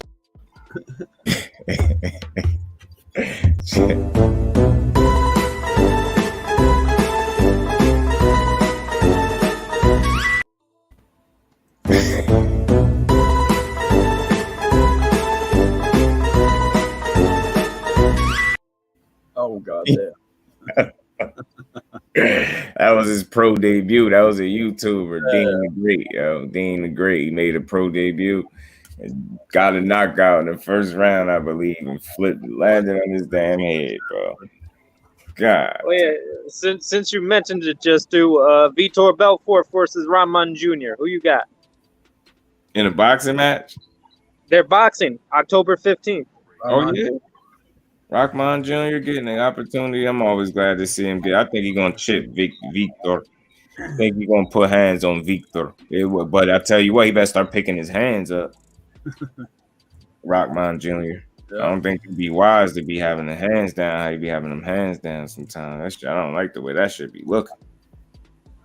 Like, man, you be damn sure waiting to run into some shit. Who's teaching them all that shit? These boxers that do that shit. It's like the natural bad habits or something. You gotta fix them shits. Dropping your hands should not happen. You should practice that shit unconsciously. Like, don't do nothing. A lot of fighters do it now, boy. Practice fighting through being fatigued and shit like that. Like, you know what I mean? Them bad habits will get you smoked, especially in them heavier weight classes, man. Yeah. Dropping your hands is the last thing. The last place your hands need to be when one of them punches coming back at you, a motherfucker weighing over 200 pounds is down. Because hands down, man down. Like, goddamn it. You have your hands down, you're going to be slip. Gonna be slip. Yeah, and it looks like Tommy Fury is going to have to teach KSI a lesson. It looks like KSI wants to take be the one to. Again, I don't know if you could call. I think you can call what they doing boxing. It's like fucking it's like a sideshow. He fighting two people in one night, knocking people out and not getting 2 knockouts. Like, come on, man, stop. Because he ain't shape and shit. So fight somebody for real, take a real challenge and stop playing with people, man. Like that shit, get that out of here. Fighting. I didn't watch none of it, but I know he fought. He won both fights. So. Yeah, he did. I think he knocked both guys out, if I'm not mistaken. Yeah, he knocked them both out, but he's barking up the wrong tree, trying to fight Tommy Fury. I think he has a better chance against Andrew Tate, the top G. Me too. Andrew Tate is I think that dude is a gimmick for real. I don't like people that oversell it, and I feel like that's what he do. Yeah, facts. Yeah, 2 people in one night, Johnny, 2 knockouts in one. I said, man, who you playing? Get your ass out of boxing playing around. They were both jokes, them guys. Get in there with somebody for real, KSI, because you look like you was in shape, buddy. Look like you was in some decent one of the guys he was fighting with, one of the interviews I seen, the announcer was asking him about something about having another fight coming up against a YouTuber. And he was like, "Oh yeah, I'll take that fight. You know, some YouTuber. We'll take that ass. Guys, they just gimmick fights. Them guys, yeah, they trying to be like the fucking Paul brothers, man. Calling them, man. They trying to get like them. Yeah. His ass. It's interesting to see where he goes from here too. I think with shit falling out, telling you that shit ain't a good look. You out here playing, people gonna start feeling like you playing with boxing, playing with them. And that's that sideshow that you think is so entertaining to people is gonna become less and less entertaining. He gonna overplay his hand and he gonna put himself in a position to lose the people. I'm telling you. Fate salute, bro. Appreciate you sliding through. How you feeling, bro? I'm telling you, that's what he gonna do. I'm telling you, man. But fuck that. Just to get my quick thoughts on the AB, and at 35, I'm picking AB. Fuck that. Straight like that. I don't care. He would have beat him. That's why we ain't get it. That's why we ain't get that bitch. That's why we ain't get that motherfucker name. Yeah. I pick AB too. Word up, I was 35. Man. Yeah, that's when AB was in his prime, man. Yeah, at 35, I'm definitely picking AB versus. This kind of fight don't have. He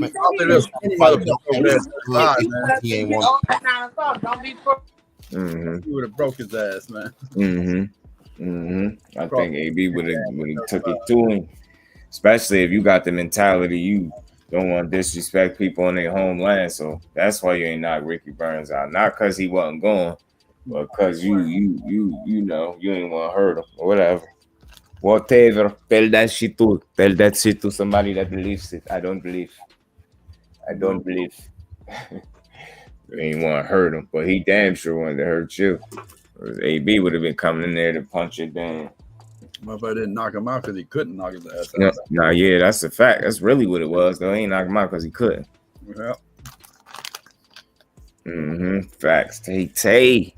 Fact, yeah. We we seen Richard Torres. I think that dude. I gotta see more of that dude because I still ain't impressed. The knockout, the result was impressive, but how he got there wasn't. If that makes sense, like his lead up to how he just mauled the dude. And he seemed powerful, man. He do seem powerful. 3 first-round knockouts, 3 fights. It's just the thing with the Richard Torres is I've seen him since 2020. What you think of him? That man got 3 fights. That's all he's got. No, the very first time I ever saw him, he got knocked the fuck out, like against Jovalov in like the World Championship, and Jovalov. I told you. But years later, when they fought in the gold medal match, Torres was like improved like times 100. Like he was in much better shape and stuff. He still lost because of like amateur rules and all that. Like Jovalov was allowed to do a lot of crap, but still he was Jovalov, I don't like that he was a silver medalist, but he was still a silver medalist. So I've seen him improve, and now he has more of a pro style. So I don't think he's going to be a world champion, but I think he's going to make it like. He's going to be a good range. Richard Torres Jr. Yeah. Yeah, and he just knocked out Marco Antonio. Yeah, he has gotten better for NATO. Sure. Yeah, that's him. He gotten better for sure. Salute to you too, Monica.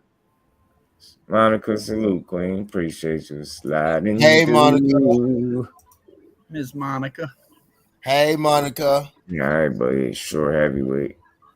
Yeah, what do you got him listed at 6'2"? And I know damn what's the name about that height shit right off the top of my head, 6'2", I think. Evan Holyfield about fucking 6'2". Appreciate you, Monica. Appreciate you. But do you guys agree with me that Jared Anderson has the potential to surpass Deontay Wilder's legacy, to improve upon? No. What Wilder? I don't think he'll never get on that same level, man. Don't just dismiss it. It'll be difficult though, nonetheless. I mean, records and things like that are always meant to be broken, and it's always somebody out there gunning to surpass. I mean, he's gonna break them though. That's gonna be difficult, man. Very. No, I think you misunderstand. Not like the knockout streak. No, I know that. I wasn't talking about the knockouts. Just the shit. Aside from the knockouts, just winning and becoming champion and the title defense is where I'm going with it. That's what I think of when you said that. Not the knockouts. He had a long way to go, man. If you want to be. But I tell you what, I mean, he just keep improving because he's very young. He got a jump start on things, but again, Wilder is just. Again, that's gonna be he's just gonna be tough to top because he's like a one of one. As limited as people thought he was, he still was a one of one type. You're talking about popularity in YouTube. No, I'm talking about Jared. I think Jared can be undefeated and within 2 years unify all the belts. Maybe by 2025, 2026, he could be. An undisputed heavyweight champion. And all them big boys at the top right now, shit. Okay, by 2024, probably Fury's going to be retired. Usyk is going to be old. They're probably going to be gone. Joshua is going to be 37. So, all these guys we know now are getting older, while Jared is only 22 years old. So a fate, man. You get out my head, man. I had a little something that I think I could come back, a little conversation I could have about him too. Tito, yeah, I had a thumbnail and everything. I did that a couple of days ago. I was thinking about it, but I think a conversation is still relevant because again, he calling for the smoke and Wilder and him to two different comparing them to some of them dogs. I don't think he's ever gonna be a dog like Wilder, man. I don't think so. It'd just be hard to touch that legacy. It's gonna be hard. It was Wilder. Hard. What he did was very impressive, and it's crazy that he ain't even done. Yeah, skills. That's what I'm talking about. He get an opportunity to add to it. Yes, but let me say this: when Wilder got to the point where it was between number 1 and number 2, him and Fury, he ultimately the result show that he lost. When Jared gets to that point, when he finds somebody that he's gonna have to decide like who's number one, I think Jared will win. Technically, Fury wasn't even a number. Wilder was number one, and he brought him out of retirement. So I disagree. Good point. I disagree with the fact that he lost to a number one when he was the number one. He went and found the challenge. Facts. He should be 7-0 now too. Fate. With all knockouts. Tito, Mercado. Who y'all talking about? About Jared Anderson, Alex was saying that he thinks I don't think Jared Anderson gonna be big. I don't think Jared Anderson gonna be as big as Wilder. I don't think he could ever get on Wilder's level. I just want to throw that out there. I don't think he'll ever be that big. I don't think he'd ever get that. Talking about name recognition wise, as big as Wilder. Like just in terms of what he accomplished in the sport. Name recognition, the people's champ, regardless. All of it. No. He'll never be that. I don't think he has. What I will say is he has potential to get that big, but I don't think he will. He has potential to get that big. His attitude. For some reason,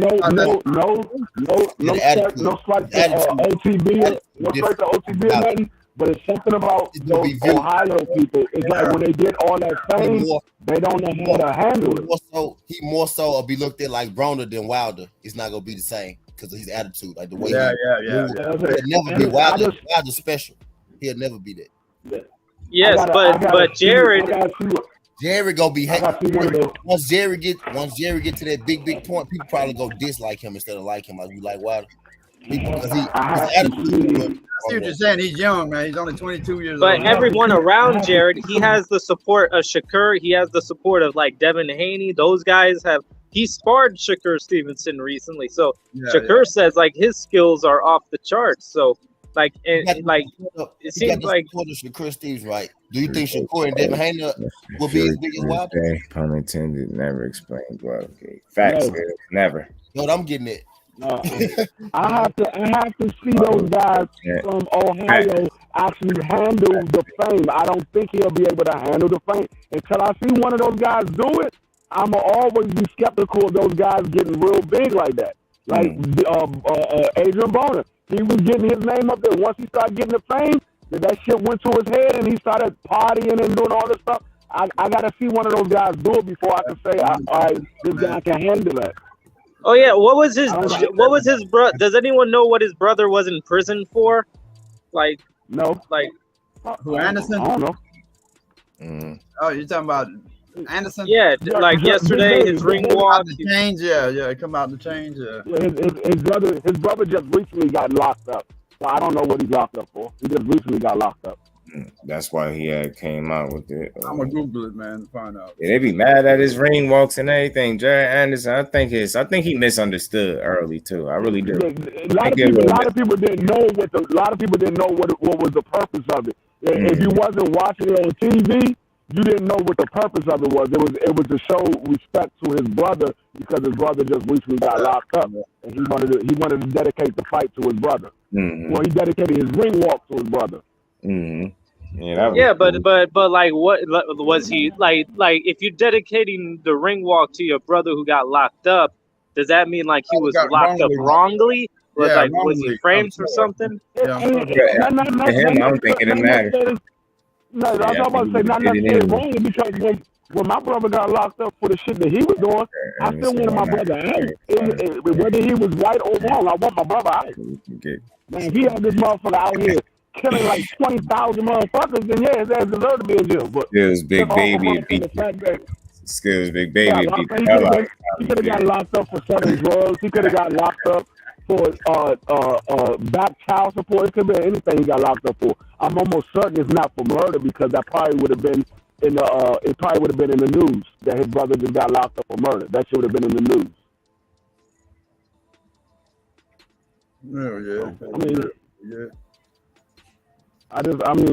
Like I said, when my brother got locked up, I wanted my brother out. I was trying to do everything I could to get my brother out. I paid for his lawyer and all that. Did everything I could to get my brother out. So, I mean, like I said, he dedicated his ring walk to his brother because he got locked up. I mean, Like I said, who knows? It could have been from selling drugs. It could have been from back child support. It could have been from him having a fight in the street. Anything. It could have been anything.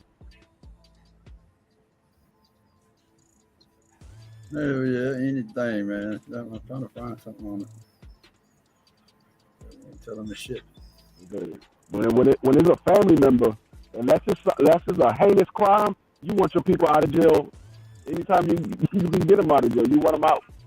You don't want one of your family members locked up, especially if it's a brother or a sister. You don't want the motherfuckers locked up. He was sparring with Fury before this fight. Anderson was. Yeah. I heard him say that last night. Yeah. Fury, yeah. Tyson Fury. They were sparring together. Yeah.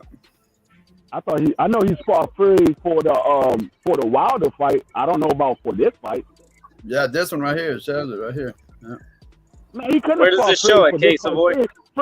He sparred him in the past is what he's talking about. He didn't spar Fury for this fight because Fury's not in America. He can't come to America. He's not going to go overseas and spar with Fury. Let me see what he's saying. Let's see what he says about it. He said he sparred Fury in the past. He sparred Fury. Before this fight, he had sparred Fury. That was for the Wilder fight. Oh, yeah. What he learned about sparring against Tyson Fury. Yeah, he sparred for the Wilder fight, not for this fight. All right. Fury ain't sparring no motherfucking big baby Jared Anderson for a fight. Fury was at the fight last night. Fury wasn't at no damn fight last night. No, they had him on the phone, Case Avoid. They talked him on the phone. That's right. Yeah, they had him on the phone. He cannot come to America. He can't come to America at all. Not at all. Yeah. When they showed him hugging Bob Arum. That was in another event. Okay? God damn it. Yeah. What's the name? About to get his what's the name? He gets Big Baby is sleep. Case Avoid. Were you smoking on that Cuban cigar? Before you got on here, were you smoking that Cuban cigar? To shake the boxing world for true facts, feet. Carl Hunter, what's good with it, my bro? Appreciate you for sliding through. How you feel? Tommy Fury, Case Avoid was out there. Case Avoid was smoking on that Cuban cigar. Yeah, right. 15 years, man. Goddamn. For the record, just do Tommy Fury beats the shit out of KSI. Yeah, I got you, Monica. I got you, Monica. I'll get you out. Should be fucking me up, boy. But see, when I get you out, you're gonna be on probation. So your probation period, you're gonna have to go to all of the Washington games. You have to go to all of the Washington games. Big Baby versus Big Bang. He called out Hergovich. He want him next. Yeah, Hergovich. He wants Philippe. Yeah, but that's not going to happen. I think it's a real He fight. called him out, man. He called him out. He said, "I want Philippe next." Why it's not gonna happen? Because Hergovich is IBF mandatory. You think his management is going to be like, yeah, fight Jared Anderson. Fight that guy. Risk your -- IBF mandatory ranking. Hell no. Yeah, he ain't going to get It's not going to happen next. But to say it's not going to happen, that's a little. Okay, I understand. Hey, y'all saw what Monica said? She said, Dwayne's going to get me out too. I said, yeah, but you're going to be on probation. So when you get out, you're going to have to go to the Washington games when you get out. She gonna say, just leave me in there.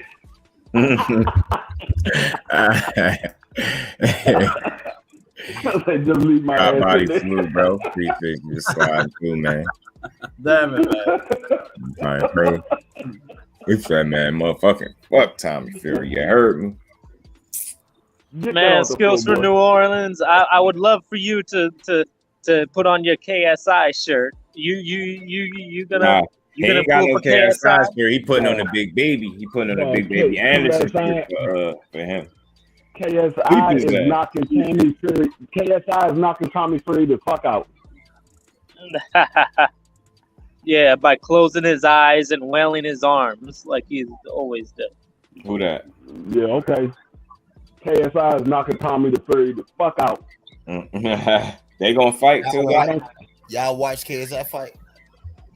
I seen him fight Logan Paul back then. I ain't watched these two recent knockouts. He had two knockouts in 2 fights last night. He fought twice last night. Ooh. He fought twice last night and knocked both the niggas out. Mm-hmm. So he said, getting the guys off the street. He fought the mailman and the McDonald's cashier last night. And who did Tommy Fury? Who did Tommy Fury fight? Nobody. The McDonald's janitor and Wendy's drive-through. He fought. No, he didn't even fight them. He fought the mascots. Mm-hmm. He fought the mascots for McDonald's and Burger King with their uniform on. That nigga Tommy Fury ain't fight nobody.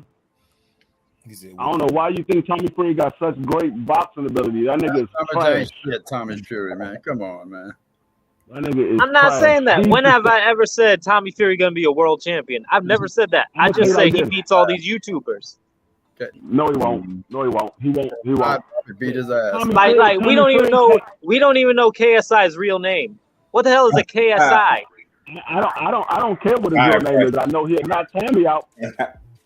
I don't care what his real name is. His real name is irrelevant to me. I know his skill level. He had knocked Tommy out. Tommy Fury can't even beat Ali Walsh. He can't even beat him. Hell no, you don't want to fuck with no Ali Walsh, man. Hell no. Nico Walsh. Anderson better not fuck with Ali. Nico Washington. Nico Walsh Fury might not be able to beat Nico Walsh. That's the crazy part. He actually might not be able to beat him. Nico Alicia Walsh. Sleep Tommy Fury.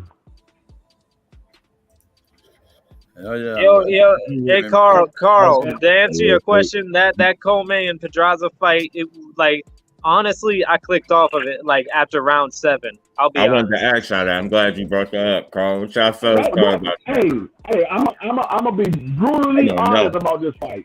Mm-hmm. Brutally honest about this fight. This fight for two guys to be past their prime. This was a hell of a fight. Good fight, hell of a fight. What you think about the result? As I said, I'm ready to give Richard Comey a rematch because I'm not mad at it being a draw because literally I had it even going into round 8. So I mean going into round 9. Going into round 9 I had it even. So I can see you round 9 definitely Pedraza won round 9, but I could see you probably give a round 10 to Comey. So I'm not mad with the draw. Yeah, whenever a fighter draw, it makes me want to watch it again, at least 1 or 2 more times, just so I can see how. I can see it being a draw. That was actually a draw. Good draw.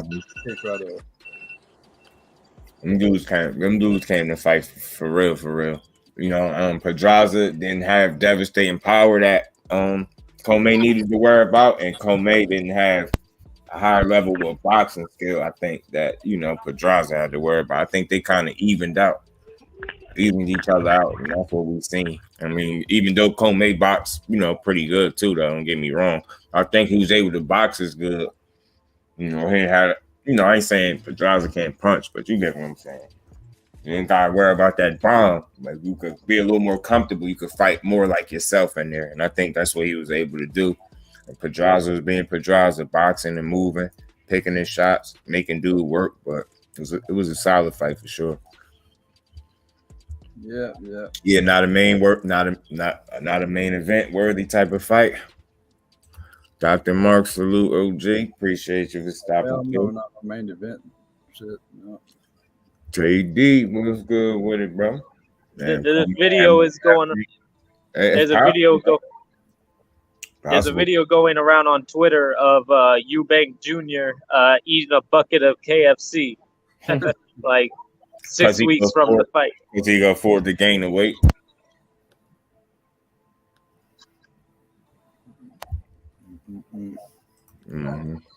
Let me see. It's possible though.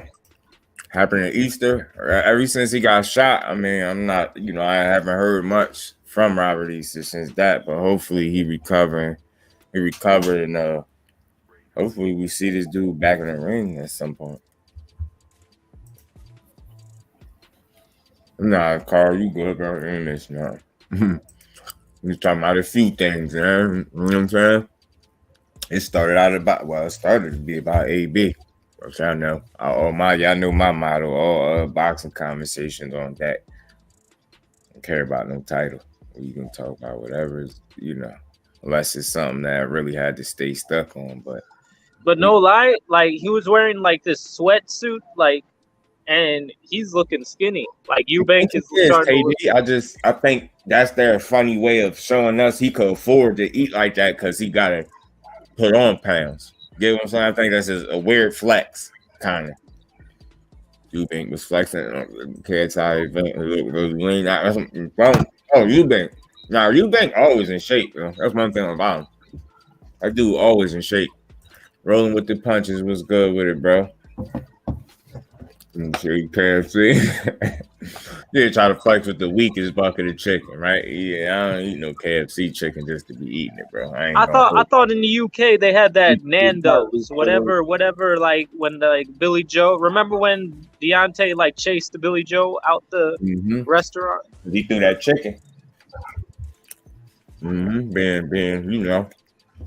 Being how he was being. What's good with it? Rolling with the punches. Appreciate you, bro. My bad, y'all. I had to get something to eat real fast. I remember that like it was yesterday. It was in the UK, and like the very next day, they had like Frank Warren forced Billy Joe to go into a room with Wilder, and they like hugged, like he forced them to hug Wilder and apologize. I remember that.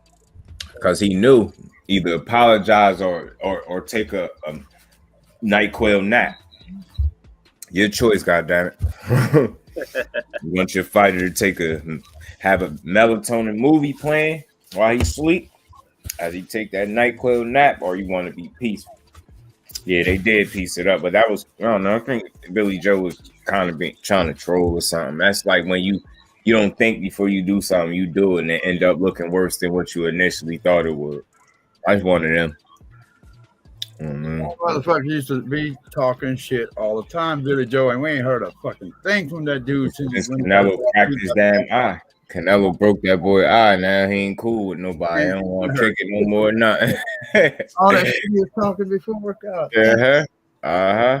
It punched in your eye one hard time and tapped out. Changes people, man. Billy Joe, you's a sucker too.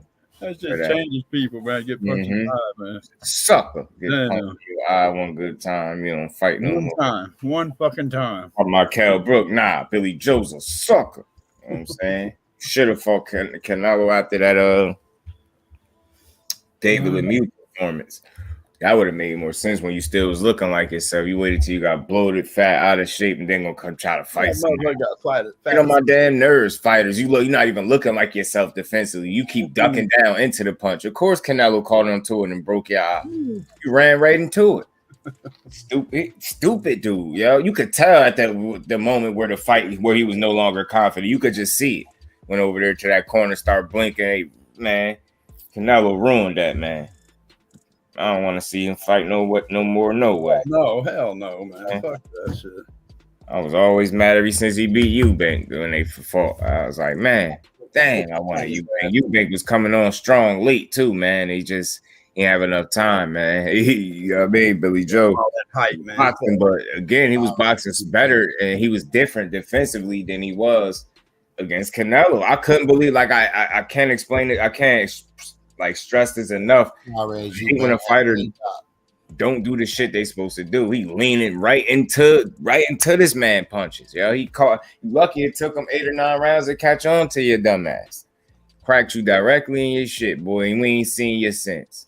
You ain't seen him since. I'm telling you, it's something with them robes, bro. Them robes. Them robes that they be wearing. Remember he had on like a Triple G type robe. Yeah, that's why he be getting their ass beat. I'm telling you something with that robe. Them robes ain't good luck, man. Yeah, Carl, I'm with you too. Alani is gonna sit here and talk like he this and that. Nah, man. Nah, he gonna be Wilder gonna be on your helmet. Carl, what he's in. Carl, you know what was about to happen to him. He was in a spawn with Wilder for the Tyson Fury fight. He know he's about to get slept. In 8, Carl? No, it's going to be 1 round. Ruiz and Ortiz is first the 4th, round, I believe, rolling with the punches. It's the 4th, I believe. September 4th. Yeah, I'm definitely rolling with my boy, man. He looking rejuvenated. He looked like the time off could have potentially did him some good. Like I was talking about that a couple lives ago. It's my first time in my career, in my life, should I say, or in his career, that I've seen him running a fucking track. And I know that's with purpose and intent, especially with Malik Scott being at the helm and continuing to try to teach this dude and, you know, not change him, but just continue to, you know, focus on the things that he already had and improve them. You know what I'm saying? To show him tools that he already had in his toolbox, just paying attention to details so he could apply them come fight night. And it's maybe, you know, the time off, I think, could do him some good mentally and physically. I mean, everybody could use a break, man. That trilogy was taxing, I know, mentally and physically, you know what I mean? Emotionally, all that. So, you know, I think time away. And one thing I could see from Wilder from the rip, and this is something that I'm just going to always make me like him, despite what people think about him not being able to take a loss, I think he dealt with that loss way better than what people think. And you think a couple quotes here or some misquotes is the end all be all. Nah, look how he continued to live life and do what he do.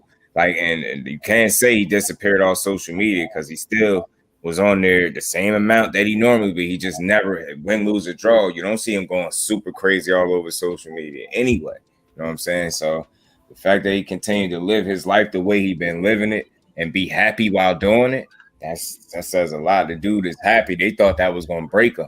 You know what I'm saying? Like, that's why you got the Johnny Nelsons of the world, always those dudes over there, always thinking they got the 411 on Wilder, but Treen spoke to him and nobody from his camp. He don't rock with y'all, but y'all got all the latest news, or got all these quotes. I don't think he's coming back right after he just said he was. We don't care what you think. Did you just hear Chant? That's y'all problem. Y'all be thinking we don't give a fuck what you think. We just heard the man. Fuck, he look happy. He look at peace. He don't care about them losses. It's not going to make or break his career. Tyson Fury better be glad he ran into Wilder. Wilder would have been great with or without Tyson Fury, not the other way around. Don't ever forget that. People don't ever forget that. When they fucking bring that behemoth up, that's the only thing they're going to ever talk about. I wonder why. The motherfucker that can't fight. Yeah, man, this just turned into some Wilder shit. Just thinking about it. And may I add, Wilder is he's a quite good singer. I've heard him sing. He's a fool, man. Yeah, Ruiz. Yeah, I think it's the try. I could see him if he get caught cold too. Fate. You know what I'm saying? He gotta that's why I believe in warming up in that back room. Don't just be back there hitting the pads when the camera on for a few seconds. Really be back there loosening up. Don't come in there and get caught cold, especially not in the heavyweight division. Because getting caught cold could be the difference between a win and a loss. You know what I'm saying? So that's all. And, you know, the older, you know, the guys just getting older. So I just want to see him continue to, you know what I mean? Be smart. Like, approach everything with intelligence first, man. Use your brain first. I mean, like, continue to be the smart fighter that you are.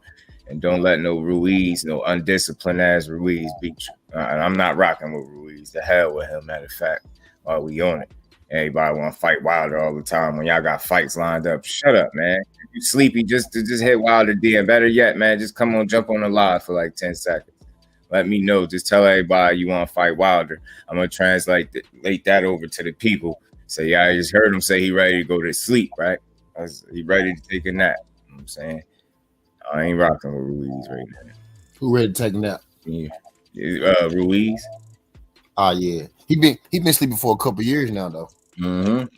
I think he cranky. It's time to, you know, it's time to go see the melatonin doctor. You know what I'm saying?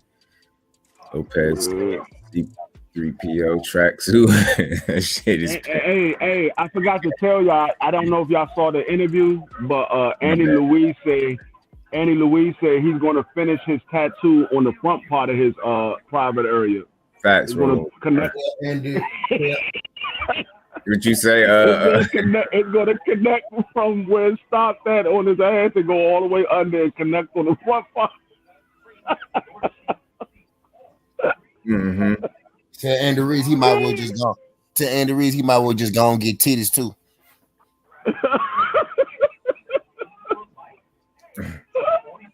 Yeah. Right, bro, TV. Andy trying to tell us something. Appreciate you. Man, enjoy the rest of it. Just do. Hey, just do. I gotta go in like 2 minutes, but I wanted to get your initial thoughts on a matchup. Just do. What's that? Gilberto, Zurdo, and Bivol. What's your initial? Don't tell me who you think is gonna win, but what do you think of the fight? Well, I don't know. Is he still having a fight? Because Gilberto got his ass locked up throwing trash cans and bottles at the police in Sinaloa, Mexico. Locked his goofy ass up. I don't know if you was aware of that. When was that? This was recently. Dante's Boxing Nation, salute to him. He had dropped that story. Yeah, this dude was throwing off the balcony, throwing back trash cans, they said, and bottles at the cops. They went up there and snatched his goofy ass up.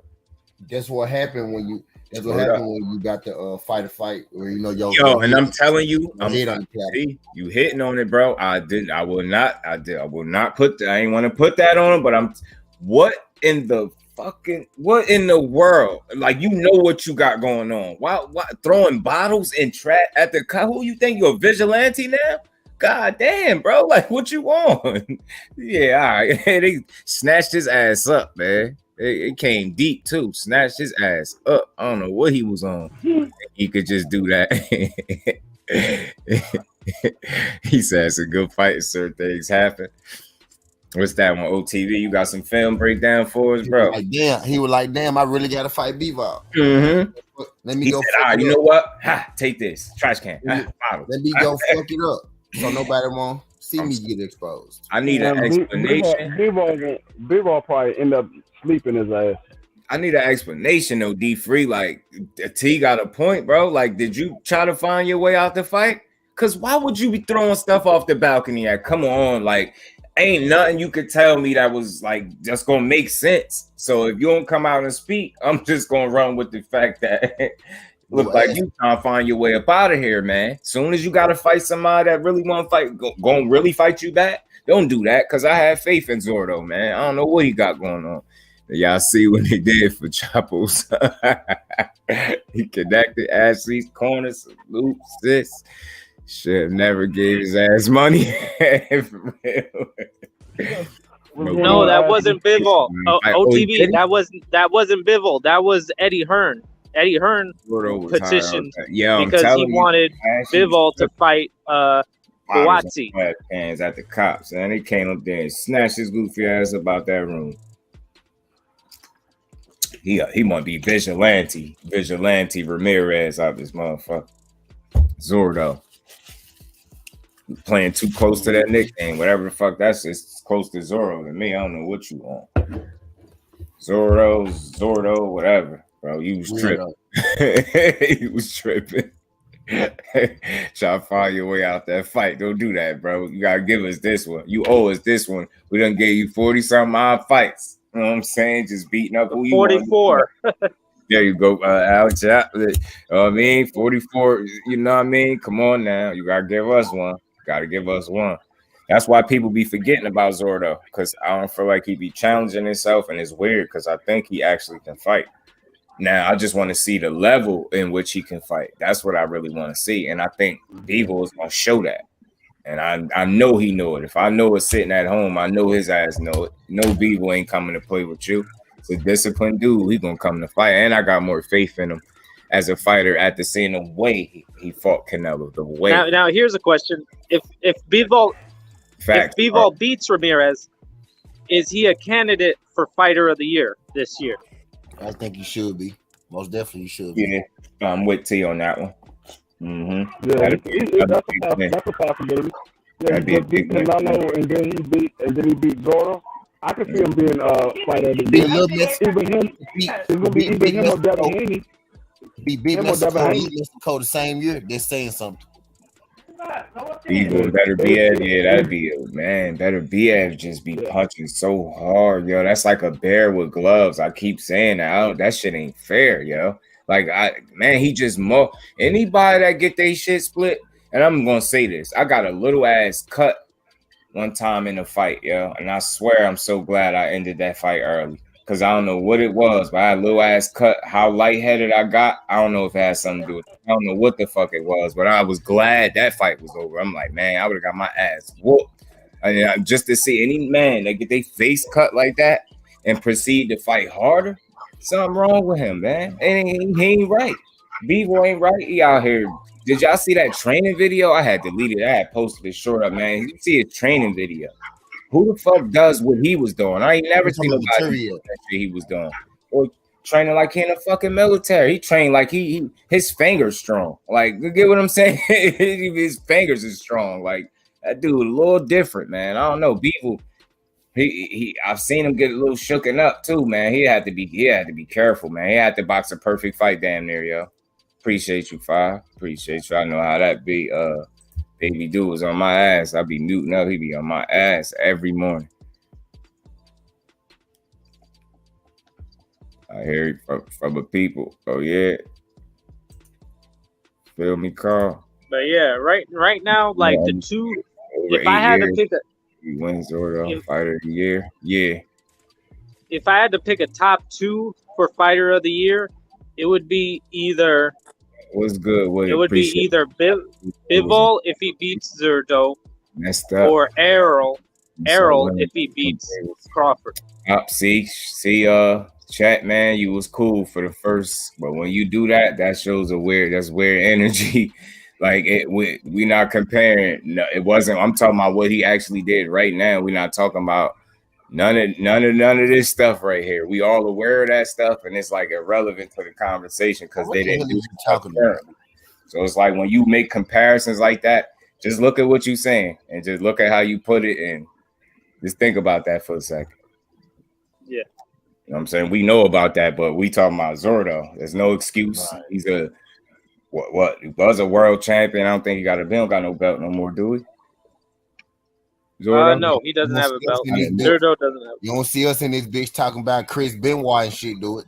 Mm-hmm. Weird damn, ass T. You had to go through the votes for that. Weird ass up out of here. You don't hear us here talking about Verdejo, do it. Get your trick ass up out of here.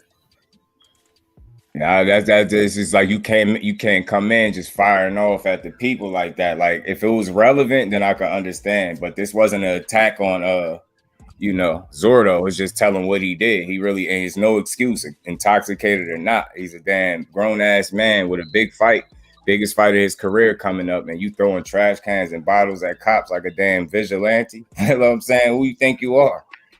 You know what I'm saying? So again, this is more relevant to the topic because this is current right now. You know what I'm saying? And all that hitting shit, like you already know how I feel about that. And then did he say Tyson? And if you really do your homework, you'll know about the Tyson situation. So you got to go educate yourself on that. You get what I'm saying? Yeah. But hey, I got to go just do.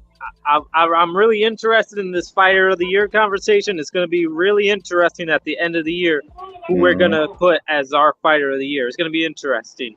So I'll talk to you guys again soon. T, D3, Just Do. Have a great day, everybody. Definitely. Peace, bro. Yeah. And that again, like y'all gotta be. That should just be almost ruin my energy for a second because I see the intent all in that. We ain't comparing fuck ups to fuck ups. A fuck up is a fuck up. And right now, none of those dudes are fucking up.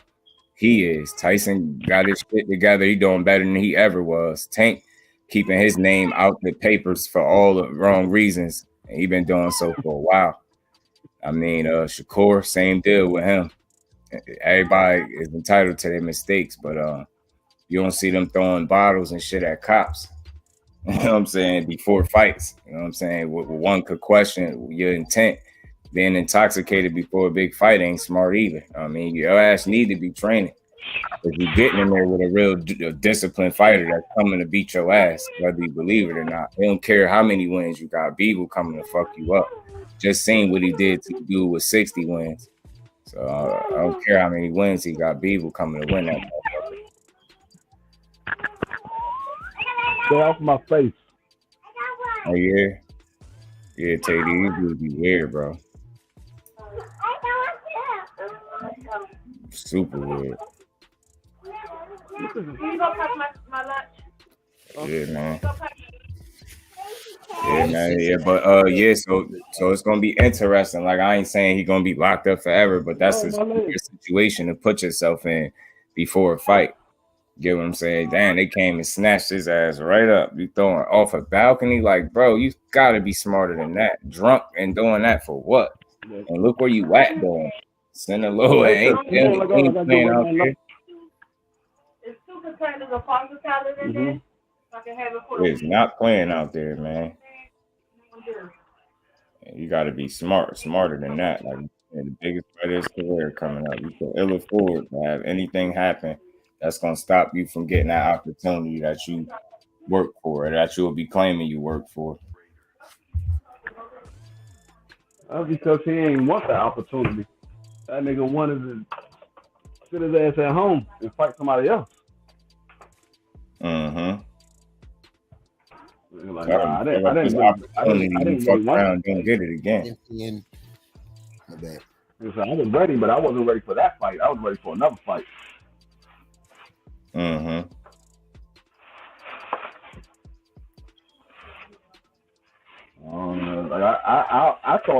I really thought highly of Jordo. I thought he was one of those next guys coming up, but I don't know. Moving like that. That's what I'm saying. Might not. You supposed to have your ass in camp getting ready for the fight. You at motherfucking hotel or wherever you at, a bar or whatever, throwing bottles off the damn roof. In Sinaloa, Mexico, bro. Like, the stories that you hear alone, like, they not playing with your goofy ass out there, bro. Makes you think they playing with you. They's not playing with you, bro. Chet, you about to get blocked.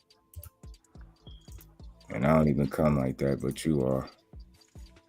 You ain't done enough research. Don't give me none of that. And why are you bringing? I got you 5. And why are you bringing up any of those? What do any of those situations got to do with this current one right now? You got to come in here with the right shit. You about to find yourself blocked, bro. You acting dumb. Don't ruin the energy with ignorant conversation. With tit for tat. We don't do tit for tat. Right now, let's talk about what Zordo was doing. Let's talk about that. That's current. That's right now. You digging up old shit. If Tyson was in your face, he would have punched your head the fuck off your shoulders for bringing that stupid shit up again. Do your homework, man. You ain't done enough of it. You about to piss me off. Go ask Chris Benoit's wife. Go ask Chris Benoit's wife if he assaulted her. Oh, what's up with him? Talking about shit that don't matter. Yeah. Go ask Chris Benoit's wife what he do to her. He's homework. Matter of fact, Chet, get your big ass out of here, Chet. I'm sick of Chet. Yeah. Come in with that racist energy. Let me just call it what it is, because I try to give you a fair warning. You still being stupid. I don't care what research you did. You ain't done the right research, asshole. So don't type nothing else in the chat about nobody. Like, we don't care what you think. If you can't talk about the top of that hand, don't say shit. Just shut up and listen, or go somewhere where you could be racist. I ain't having it. Go your ass somewhere with that. I popped his ass. I blocked him.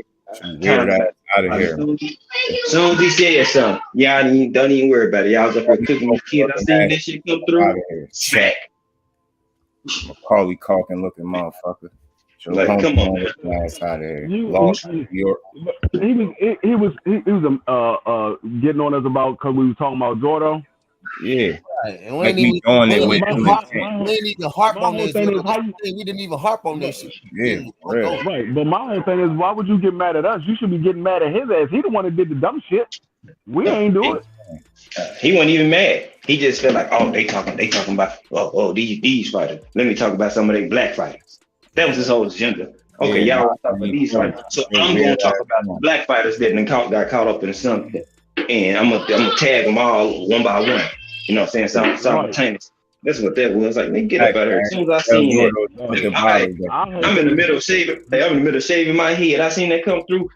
Boom. The nigga's supposed to be putting the bottle down. Instead, he go from picking the bottle up to throwing it at cops. Man, get your ass up out of here, bro. Before the biggest fight of his career. If he don't get his foolish ass out of here with that, nigga act like he drinking rubbing alcohol and shit. I mean, he's still pissing on his nuts. Get your Macaulay Culkin, Lost New York, Home Alone looking ass the fuck up out of here. Dumb and Dumber looking ass. And I don't like your name, Chet. The fuck is that? What is it, Chet? I hate people stupid ass names with that. What name yourself after a rookie player that ain't even proven himself? I can see if you came with Michael Jordan or Dirk Nowitzki or something. This nigga ain't even played a real NBA game yet. My whole thing is, how long have Mike Tyson been out of boxing? Yo, for real. That man doing better now than he's ever been doing in life. To use him, that's a terrible example. That means you're fishing, you dickhead. Tank name ain't been in the papers in how long? Shakur as well, you dickhead. Bringing them up. That shit ain't got nothing to do with nothing. And I hate when people act like we excuse what niggas do. When they do it and it's relevant for the topic at hand, we call that shit out. And we always been doing it. I ain't even had no channel up when I was about to say that. We talk about those guys when they this ain't about Zerto. It's not on the Zerto stream. You fucking. We talk about all fighters when they fuck up. But right now we're talking about Zoro because he's the most recent fuck up. Yeah, and he got a fight that's coming up. You get what I'm saying? It's relevant at hand. Like, it's not a diss. He shouldn't have did it. He want to be drunk. That's his fault. Control your liquor. I was drunk last night, and I don't even drink. You think I was hauling fucking bottles at cops and trash cans from a balcony? Hell no. Sat my goofy ass down and enjoyed it. Fuck is wrong with you? Like, he was drunk. He was intoxicated. I was intoxicated last night. Hey, where your team at though? Where your team at, bro? You risking losing millions of dollars to get drunk. So ain't nobody on your team pull your coattail. See, y'all fools gonna listen to me when I tell y'all about that team shit. I've been preaching on this shit for the longest. Yeah, y'all will learn one day. That's why TWT stopped. Yeah, you weird motherfucker come in here with that stupid shit. Hey, they gonna learn one day. They gonna learn one day. Like I'm trying to get y'all free game. Shit. You know what? I'm gonna keep saying it because it's relevant and it's real. You show us when we ain't being solid and transparent with you dickheads, man. Show us. Don't show us. Don't just assume. We call everything out. We call a spade always, man. And I see all across the board. That's all of us. Ain't nobody exempt from being critiqued for doing bullshit. Yeah, Fade. Well, you know what? Initially, I was just bringing up the fact that my buddy, aka Budrick, aka CBD, and a host and slew of other names, I ain't give us that AB fight at 35 now. I said they didn't push it the way they doing, obviously, with this Spence and Crawford situation, but it still was a real fight, and it would have been his first 50-50 fight. And you see how quick and it was mentioned and just went by the wayside. I mean, I guess you could blame some of that on Broner and time, but at the same time, if that's a fight that he said he out his own mouth he felt like he was gonna have, then why didn't he go for it? You know what I'm saying? And like I said, with that being his first 50-50 fight, now you fast forward to now and you see the correlation between Spence being it'd be his first real 50-50 fight, and now we having trouble again. So it's like my thing was like he always, I guess, been this dude, to be real. He always been this dude. And I get tired of when it's time to take a challenge or you to participate in a fight that you actually do. People blame it on politics, money, and all this bullshit. When in reality, I just heard from a fighter recently say, man, none of that shit be it. When people want to fight, they fight. Simple and plain. And he said, no, nothing else. Yep. And then that's why I'm getting tired, and I believe that. And I'm getting tired of, that's why I did that live a while back, and I said they got to stop. Is it politics? Is it ducking? Or is it bad business? You know what I mean? Or is it just business? And it be none of that. It be ducking sometimes, or motherfuckers just not being willing to get in that ring accordingly when they supposed to. And and I think we just seeing that with my buddy, man. You said it yourself. AB was a fight you thought you was gonna have, and at 35, that would have been a real fight. It wouldn't have been no walk in the park for you. That would have been the best opponent on your resume, your first 50-50 fight. And you fast forward all these years, you got undisputed for the second time on the line. And all you need to do is beat one person forward, and he did the lifting for you, and you not jumping out of your seat to make this fucking fight. Yeah, it's on you. I'm sick of it. And after this, like T said, he sent you off earlier with your ceremony, and I'm just icing the cap, and I'm done with it until I see something else too. Shit. I've been retired on it. This nigga Bud, he realized every fight he's been generated it wasn't. I didn't want to try to focus primarily too much on Spence and Bud, but it was like I threw AB in the mix with that little clip I played earlier with him talking about, he thought that would have been a real fight or whatever for him. And if AB would have been talking that shit, how he do with everybody else, it would have been something different. Oh shit, it ain't had to be something different. It could have been you just getting in the ring with him. So it is. Yeah, that nigga Bud, look at this. He been a favorite in every fight. And he knew he was going to win it, even with the odds and even the fans saying that, oh, it's a 50-50 fight. In his mind, he know he is not a 50-50 fight. He knows this. That's why. He know it's not a 50-50 fight. He know he's going up against a brick wall that it's going to be tough for him to get by. He can't do what he did against Sean Porter. He can't do what he did against Kell Brook. He can't even do what you did against Jose Benavidez. Those were your best performances at 147. So, that man, that's why I said reservation. Yes, that nigga think about that shit every day. The Ugas breaking his eye after the layoff, that done it. That done it, bro. That done it. That nigga like, you got me fucked up. Ain't no way in hell I'm hopping in there, bro. Then he gonna be even sharper, even more crispy when I fight him. And I ain't fought in a year about to be. You crazy. Rolling with the punches. I agree wholeheartedly, bro. That's fact. Like, I'm getting to the point where we're gonna stop making it easy for these dudes by allowing them to make these excuses. Nah, you don't want to fight. And I'm gonna start looking at it like this. I might not have an inside track on all the information, but the person doing the most interviews, doing the most talking, and being the most inconsistent with the moves is the person I'm gonna put the most of the blame on. Shoulder most of the blame on the person that's not moving according to how they say they move. You know what I mean? You saying one thing and you doing another. That's the person I'm gonna blame it on when it comes to these fights not happening. Fuck all that. I'm not trying to hear no business. History is shown when you give the people something that they want to see, the money is there for both fighters, not just one, for both. And again, you don't make these fights, it's on your ass. It's not the fans, ain't the fucking promoters. It ain't no bad business. No, it's you. You not. That's how I see it. Ain't no more of this. Man, you ain't trying to fuck out of it. You be free real quick. And you move how you supposed to. It's easy to see, man. That's all I'm saying. When you don't, it's easy to see also. I mean, we know what the play is. We done seen it. Like, you know what I'm saying? Like, if people get mad when you call out stuff when it's public knowledge, I would never understand this. Somebody already shot this clown. Once I seen him put TWT in his mouth, he threw his ass. Hey, you be free real quick. You might walk up from the song. Married and all that stuff. He got some personal stuff going on in the background. Only everybody, my brother, business. Good looking on that.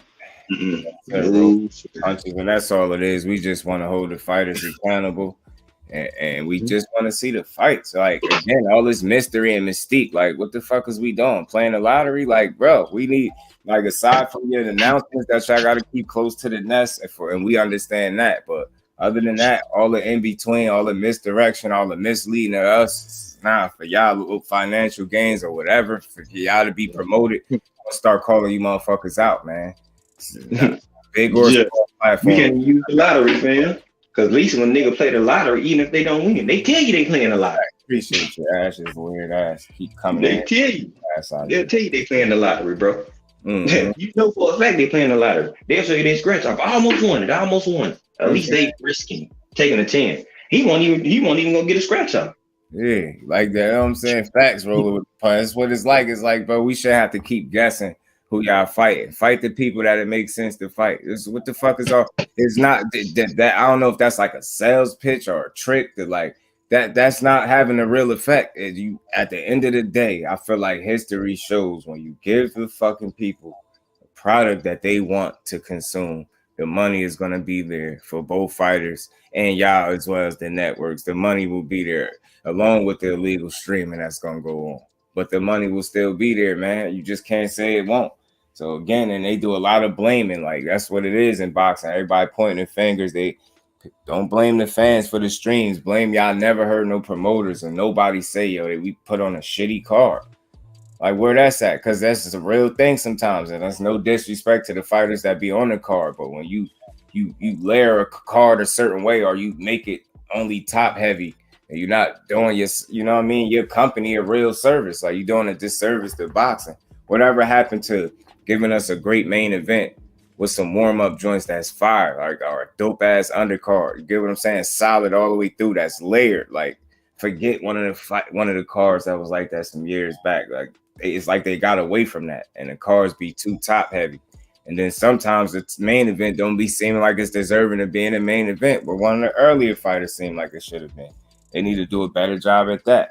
And then maybe they could get a better result on a bottom line, man. Stop giving people anything and everything and thinking we got to swallow it up because y'all say so. If the shit is trash, then it need to be, dealt with as such. That's what I'm saying. The money is there. I'm not running with that. No money is there. Give us the right fights. That money is there. Hey, yo, you know what's funny, bro?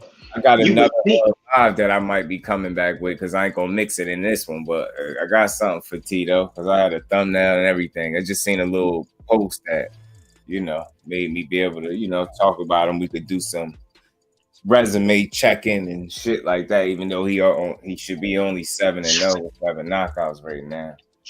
But I got a little something for him because they've been talking about him in his first 6 fights compared to these other dudes. So on top of that, I seen that Keyshawn Davis, when he said what he said about Keyshawn. So I think we could talk about that. Yeah, Ernesto. Yeah, I was mad as hell. I couldn't find him at first. They kept calling him Tito. I'm like, that name ain't coming up. I did my search real quick and found out, the name Ernesto. Nickname is Tito. So, yeah. Same with Spence on Crawford one side to beat that. Hey, I'd love to see it, bro. That's why I say I'm gonna come back with that one. Trust me. I'm definitely gonna come back with that one. I just got some affairs to get to in a couple hours, and after that, yes, sir. I already got a thumbnail for that one. We damn sure can have that conversation. Hey, what's funny, bro, is that some of these promoters, I don't understand why you wouldn't load the undercard with fire, because if you got the undercard fire, you're gonna have people in the building already in anticipation of the bigger fights. Yes, so when you get those scraps, you're gonna get scrap fans in there to support.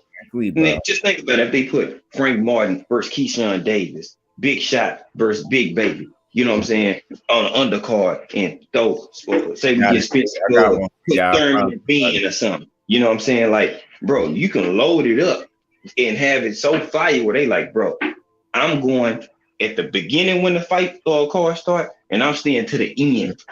Give me one of those. That's all I don't want to miss no fights. That's all I'm saying. They don't understand. People want to see stuff like that. They trying to stretch the money out. Oh, we're gonna put a couple of fights here, and then put a bunch of bum fights on there, and then put some more fights here, and put a bunch of bum fights.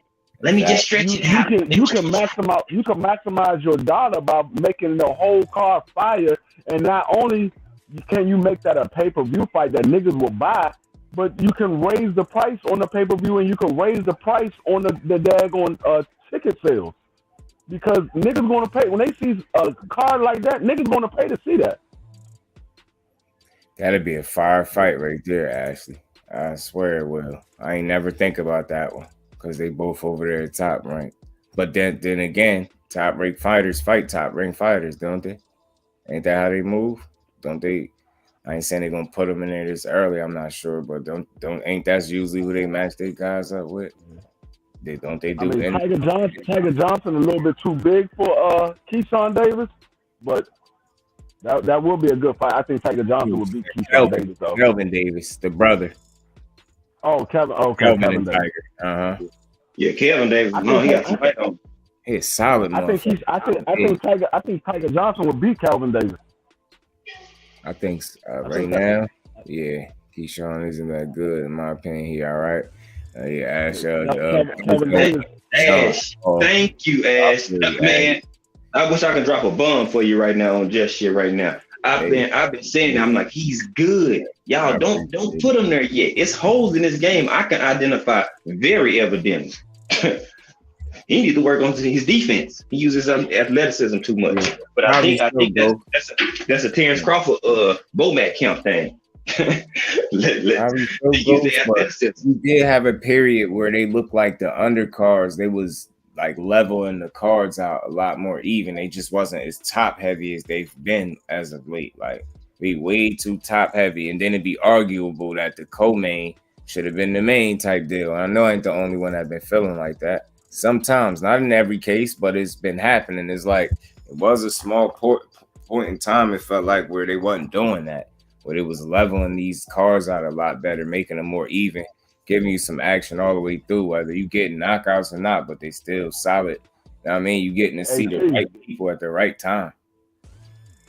Southern T. Get all the money after you pay the top guy. Yeah, I get you. I get that, Ghost, but it's like, man, they got to find a way. You get what I'm saying? I know, because again, it's all about improving the product, right? And how you improve the product, you give people more bang for their buck. You know what I'm saying? And again, my belief is when you truly give people something that they want to consume, money is going to be there for the people, the participants. Like, I just feel like that. Maybe I'm wrong, but I just feel like that. Because how else do we see it? Like when he's really good at fight, look how long Floyd and Manny took, and I understand that's Floyd and Manny. I get their situation, but look how long it took, and then look how well it still did. Like, you know what I'm saying? So it's like, I mean, every situation ain't even got to be drawn out that way. And it's all about timing and giving people this shit when you should give it to them. EG versus Bud undercard, Keyshawn versus Tito, and Kelvin versus Tiger. See what I'm saying, Fate? Now, what would be wrong with that card right there? You get what I'm saying? Like, I just don't see what would be wrong with that. And that'd be dope. Because then you get to bring in, like, some of these fan bases of these prospects and families and stuff like that. And I think you really get them the exposure fighting on these cards, man. And I think it's a win for everybody. The boxers, boxing, the people, like everybody win, in my opinion. Money supposed to use 10. Budget though, guys. Yeah. But I feel like it's doable. You get what I'm saying? Goes like, again, how else are they going to truly like improve the product? You get what I'm saying? It's about trying to move it forward, right? Move the sport forward. So again, give people more bang for their buck. Like, I just don't feel like it's going to be no way to pay people. But I get where you're going with it. But it's like, got to make something shake. You got to make these cards more quality and not just one or two fights, man. Especially if you got somebody sitting around through a bunch of fights. Let me tell you, I know what they're doing. I know what they're doing. They're trying to put these young guys, not the ones that we're talking about, but these other ones that's not as good. They're trying to give them some exposure, but no, they got to work their way up. They're not that good. They're not that good. They got to work their way up to get the exposure.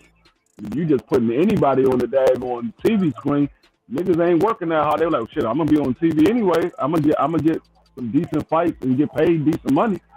They ain't gonna be working as hard. But if you gotta work to get the exposure, then you're gonna work harder. Mm-hmm. And if you're giving the right exposure based off your work, it's like, you know what I mean? You got these fighters really be getting up for these opportunities. Like, you telling people they fighting on certain undercards of a fighter that they got respect for. They trying to shine too. So you get what I'm saying? The mindsets of this fighters going in there is different, and they really want to put on. So again, it just makes the point of it being a solid card and giving people more bang for their buck.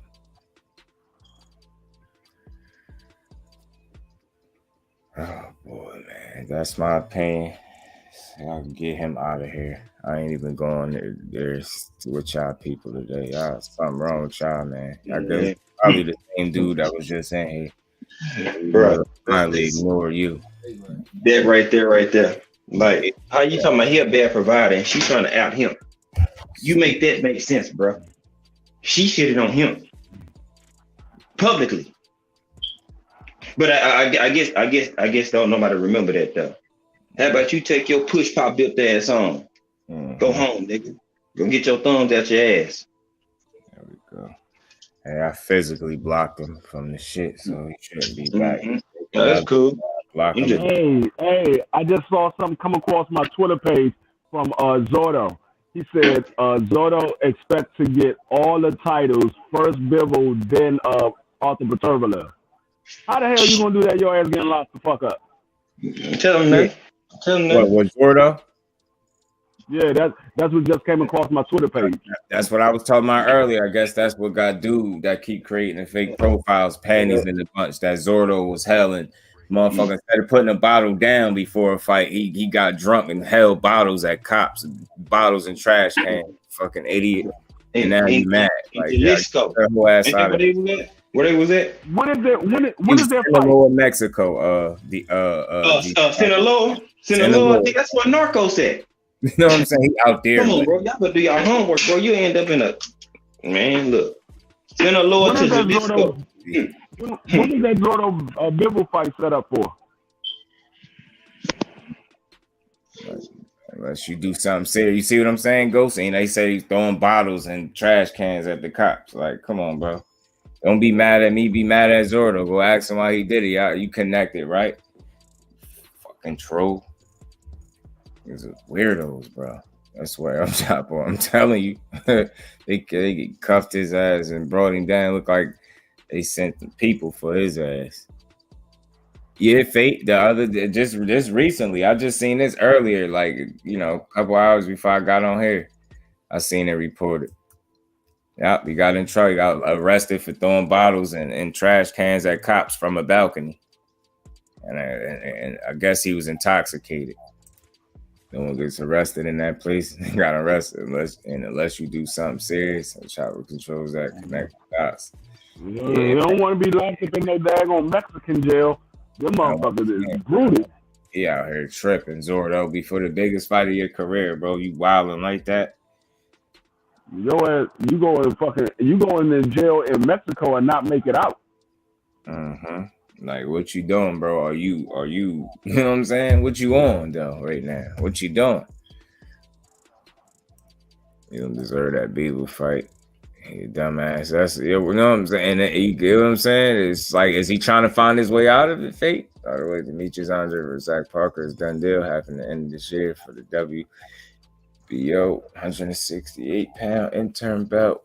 Contracted title shot by 2023 Max. That's a good look for Andre, especially if he winning impressively too. And I hope he do. I hope he sparks Zach Parker.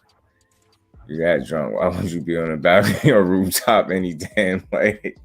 Plus, wasn't that drunk? Zordo the Rebel Ramirez. I'm telling you, Ash, boy, foolish out there. Zordo the Rebel Ramirez. They mad at us because he out here disturbing the peace. Hella bottles and stuff at cops, man. You tripping bad at us. Damn, man. Why this dude? Let me see if dude bored enough to come back with another profile. Damn. Weirdo.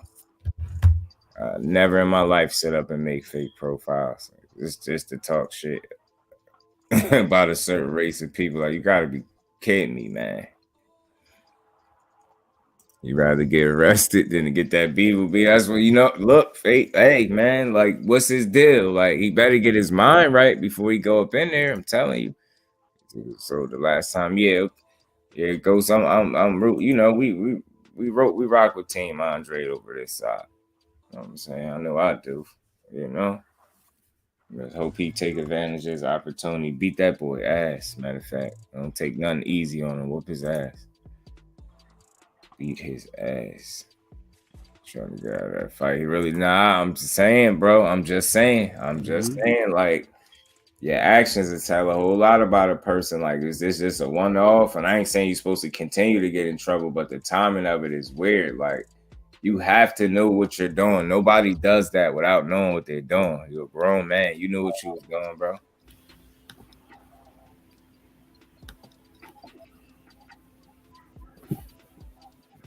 You know goddamn well what you was doing. What's good, Bruce?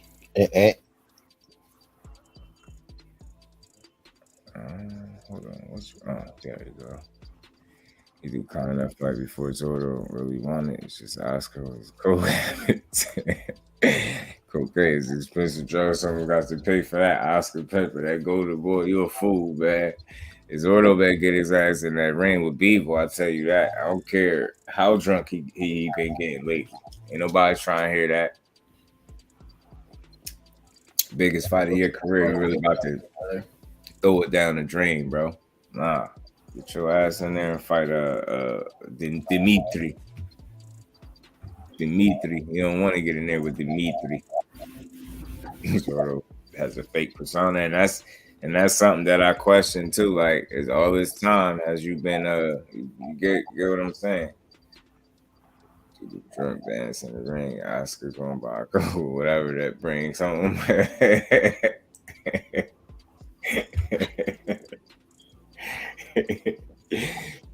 I mean, this boy really got pimped before his big fight. Now, even though you got some time before the fight, but it's still the timing of it. Like, you tripping. You bring unnecessary attention to yourself, Zordo. I hope you get up out of your situation. And hopefully for you, that was just, like, I don't know, just like a one-off type of deal. You know what I'm saying? I ain't crucifying him for it, but I'm just saying it's bogus and the timing of it is wild. Don't mess up this opportunity. I know this boxing, but don't mess up the opportunity. Yeah, he said, don't be surprised if you see Eddie Hearn raining ones that night. You know what they doing.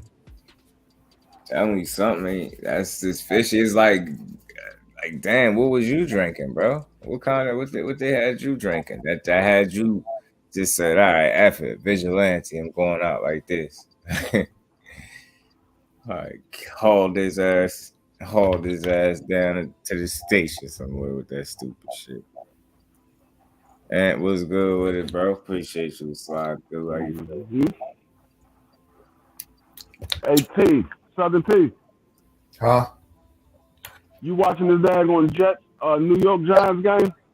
Yep. Man, that daggone backup quarterback, that nigga got an arm on him for the Jets. Yeah. How about Mike White? Emotions. Yeah, he got an arm on him. Yeah, he do. Good drunk. He been playing good the whole preseason, actually. Yeah, facts, fate. He been playing pretty good the whole preseason. I said Carlos and Andre would get. That's what I'm saying. They would though. They would. Like, and then when it's them, it's like you can't bring it up without somebody. And that's where I be knowing where people intent be, because it's like, understand, if you come in being emotional about the truth, you already weird. And if you mad at the wrong people for the truth, then you double weird. You know what I'm saying? So it's like you bringing up shit that ain't got nothing to do with what's going on currently right now today. I hate that. Just like somebody did that recently. I was talking about a certain fight and they like, why you not talking about Charlo fight? Something like that. Because his fight ain't get here yet. What the fuck are you talking about? Like, what do you mean? Why? Like, are you paying attention to this sport? It ain't got no face. It ain't here yet. Hey, what, you want me to just bring them up just so you could feel good about yourself? I'm not doing that. You want me to tear them down? Just nah, we're not doing. That's why I ain't do no video or nothing. That is this girl talking about. I don't care. I know I've been in situations. I know how chicks get. I ain't with that. That's corny. I ain't reporting on that.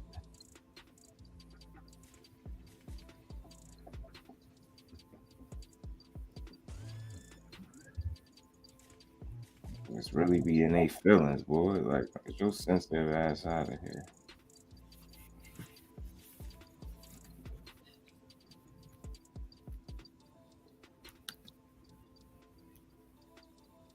Trick ass fool. How my bro T says, your trick ass up out of here. Trick ass up out of here, man. It's good, see money. See money from Bed-Stuy. What's good, see money from Bed-Stuy? You know what I'm saying? They get mad at us, but we keep it real. And if it was Devin or Tank or EJ, we would question it too. And it's 100% facts, bro. Like, it's not about to pray on their downfall so they could do something so I can talk about it. No, it's just when they do, we on their ass. Yeah, what they really want you to do is sit here and bash, a certain fighter all day so they could come to your page and bash them with you. That's what they want. Yeah, I think you're going to change the tempo of the conversation to a bashing fest. No. They be swearing they got one. Well, what about this guy? They be wanting me to say, yeah, man, he's a motherfucker for that. Yeah, did you believe? Nah, no, bro. Nah, it's not that. This ain't that, bro.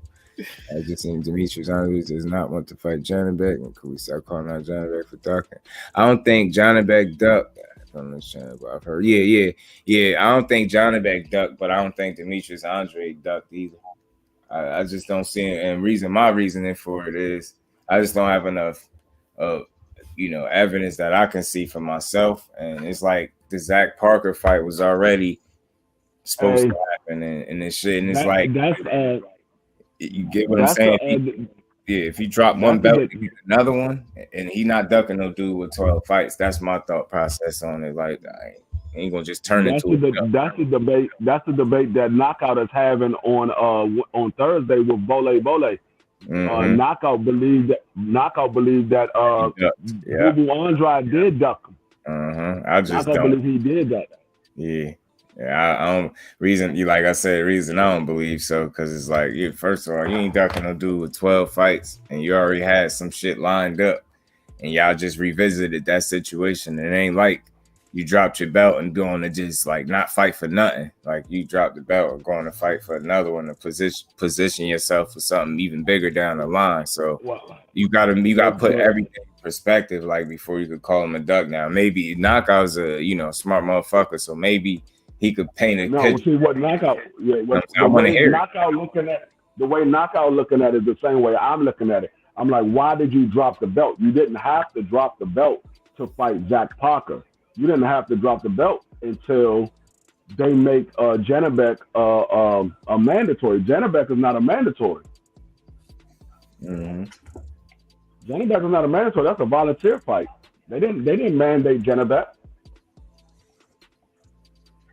That's what I'm saying. So he's like, why would you drop the belt? He's saying he's thinking he dropped the belt to avoid Janabek becoming his mandatory. Mm-hmm. Yeah, I'm with you, Ghost. I just don't think Boo Boo ducked either. I don't like putting duck tags on no fighters at all unless I really feel like they do that. But he just has shown no history of that in the past. There's no history you could say he's straight up ducked somebody. Like it's always some shit behind it. They called him as the Mando now? Because I didn't hear nothing about them calling him as the Mando. I know they said Janabek said he wants that fight next. I didn't hear them like they called him as the Mando. They won't mention that they were given 3 options. He picked the best option in the long run. And again, for me, when you factor in his current age, if he's playing the long game, because at the end of the day, he's not getting any younger. If he's he's betting on himself for one on this move, and then he's trying to position himself for something even better. That to me doesn't say a person that's ducking. That's a person that's doing business. Now you might not agree with the move, but that doesn't make it a duck because you don't agree with it. Maybe you see it a different way, but you're just not gonna tell me that a dude that's never shown a willingness to duck people is gonna all of a sudden start ducking. Like I just 12-0 guy, and I get it, he's dangerous, but it's like you said, it goes after that. What do he do? Eventually still move up to 68, fight Parker anyway, or try to fight. You get what I'm trying to say? Like you eventually gonna do this anyway, so why even have yourself sit there at 160 if you have plans on going to 68 anyway? Before this even got talked about. You know what I'm saying? That's how I look at that. Now maybe I got my timeline wrong, but I doubt it. You know what I'm saying? When it comes to this situation, I just don't see it duck. You know what I mean? And I feel like people, some of the people, not all, some of the people that do feel like it's a duck, it's just because they feel like Janabek is enough of a threat. And they feel like, to Andre, where you get what I'm saying? They wanted to see the fight just because some people probably want to see him lose. And they think Janabek could be the dude, but respectfully, I think if he fought that dude, he'd beat him and he'd school him. And that's what I think. He had to move up. He had no option but to drop the belt. Early 2022, they reached the deal, but Zach fight came right after, which he went with. That's what I'm saying. So it's like, you get what I'm saying? Like, again, you look at what he's planning to do moving forward and how that could benefit him, especially at the advanced stage of his career. Like I can't stress that dude already 34. Like, he need to make every move count. Every move strategic from here, not only in the ring, but with the business. Be smart, efficient, and make the best possible moves. I think that's something he's doing. And if maybe some people, like I said, don't see it that way, but I think that's real. Like I said, I'm not gonna put no duck tag on it. It's gonna take more than a 12-0 guy for me. I ain't saying. Like I said, if Janibek was made the mandatory and he had to fight Janibek, and that was for $200K, I wouldn't say that was a duck. I would say he made a business move to go fight a bigger fight to get paid more money. Mm-hmm. That was more so a business move instead of a duck move. That's not a duck. I'm not going to sit here and fight this man at 160 pounds for 200K when I can go fight a mandatory position for more money and get the Canelo fight next, or whoever has the belt. And that's again, that's how I'm looking at that. Like, it's the long game that he's trying to play. And I get you, Ant, with the with it just being like, I know some people feel like, all right, you know, as soon as they made him the mandatory, you drop your belt or whatever the case. But again, if you got plans to do something else, if you got options and you choose to go with the one that you feel like suits you, I know that the low hanging fruit and the easy way to he ducked. I mean, when you got options, again, it ain't like he going. I could see if he was going and maybe this fight wasn't for no belt, then I could kind of get it. But it's like you let one go, you've been at that weight class long enough, and you ain't really covered nearly the type of traction or ground that you wanted to cover while you was there. So you figure maybe moving up, you already your first fight there because of what the strap you did hold. I guess that puts you in a position to be able to fight for one up here in the next weight class up. So, like I said, if it's gonna work out for him, like again, he betting on himself to beat this dude, take this belt, win this belt, and put himself in position for something bigger. It's just the angle. Based off what Ghost is saying, I could see him dropping the belt and moving up to fight Zach Parker, because I'm not going to sit here and fight this guy who they made it a mandatory for $200,000 when I can go fight Zach Parker, and I beat Zach Parker, I become the mandatory for Canelo Alvarez, and I'm getting paid way more money than $200K. I wouldn't do that shit my damn self. Looking at the article that goes sent exactly what it said. Yeah, it's $200K, and this is Andre. We talking about a champion, and y'all trying to throw this dude kibbles and bits. Like, come on, man. Like, it's not a tough decision to make, and it's like maybe it is a low risk, high reward. I mean, or a high risk, low reward kind of situation. But again, would that be smart for somebody that's in the advanced age that's trying to make smart moves? I don't see why that would be smart, especially just for no bullshit money, bro. I would have did the same thing too. Exactly.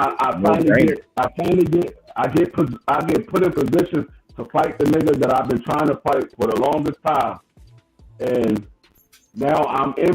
If I beat Zach Parker, I'm in position to become his mandatory. Now, if he dropped the belt again and moved to another weight class, then I mean, it is what it is. But I'm putting myself in position to fight this guy once again, and I'm getting paid way more money to fight Zach Parker than I will be getting paid to fight Janibek. That's it, and that's it right there, Ghost. Like, I'm sorry. I ain't sorry. It just is what it is. If I'm Demetrius Andre, and y'all trying to get me to fight this 12-0 guy, you know what I'm saying? You know, 200K, you know what I mean, for my belt, and I got an option to move up, fight for a belt, and get paid 7 figures. I mean, with a guaranteed title shot, and like you saying, by max 2023. It's a fucking no-brainer. He's thinking about the long haul. He got to make, like, in this situation, it got to be about business when you Demetrius Andre and you factor in, like, how much time he's missed due to whether it was bad business, inactivity, or both, or whatever the case. He can't ill afford to just make moves to satisfy certain people. He got to really do this shit for him at this point. You know what I mean? And again, I don't think he duck and smoke by trying to do that, because again, if he beat this guy, the next guy up with a belt would be who? We all know. So I ain't saying he get this fight, but he could put himself in position where they got to give him something. You know what I'm saying? So I ain't mad at it. With track record, I want to see he can justify the way he's moving. Though, I mean, look, his track record to me at 60 is a dude that just ain't ain't achieved what he set out to. Now, again, whether that was due to like bad business decisions or whatever, inactivity in both, you know, I've never seen a guy that's ducking. That's where I'm going with it. I've never seen his willingness to really duck or get out of fights. And I already know the situation with the Charlo and all that. Well, again, that's why I said bad business and advice and shit like that.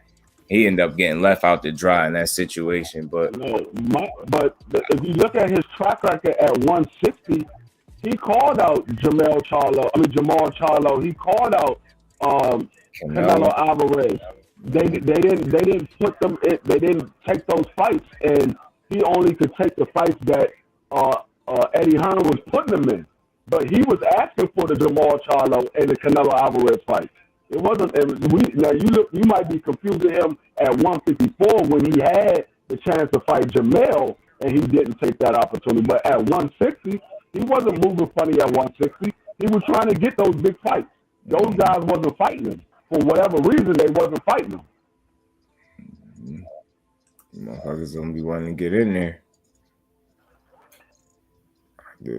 Ordered the Zach Parker fight, and both gave teams 10 days to reach an agreement. Once it was ordered, he moved up. Not before it was ordered. Facts, boo boo. Yeah. It's possible. It's possible, Fate. It's possible. He ducking John Rex told Charlo he would kill Charlo 2 years ago. John Rex is a big 60-pound fighter. Talking about moving up to 60. Anyways, how about John Rex moves up? Yeah, if he really want that fight with Andre, yeah, do what Andre been trying to do all these years with these other dudes.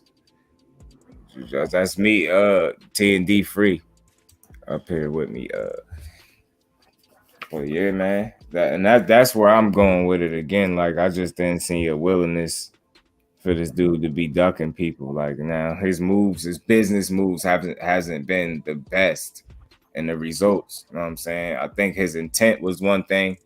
I think the results was another, and I don't think he got the desired results with several of these business moves earlier in his career. But I think as of right now, maybe he finally getting a handle on shit and doing something that could potentially work out for him. You know what I'm saying? So that's where I'm at with it.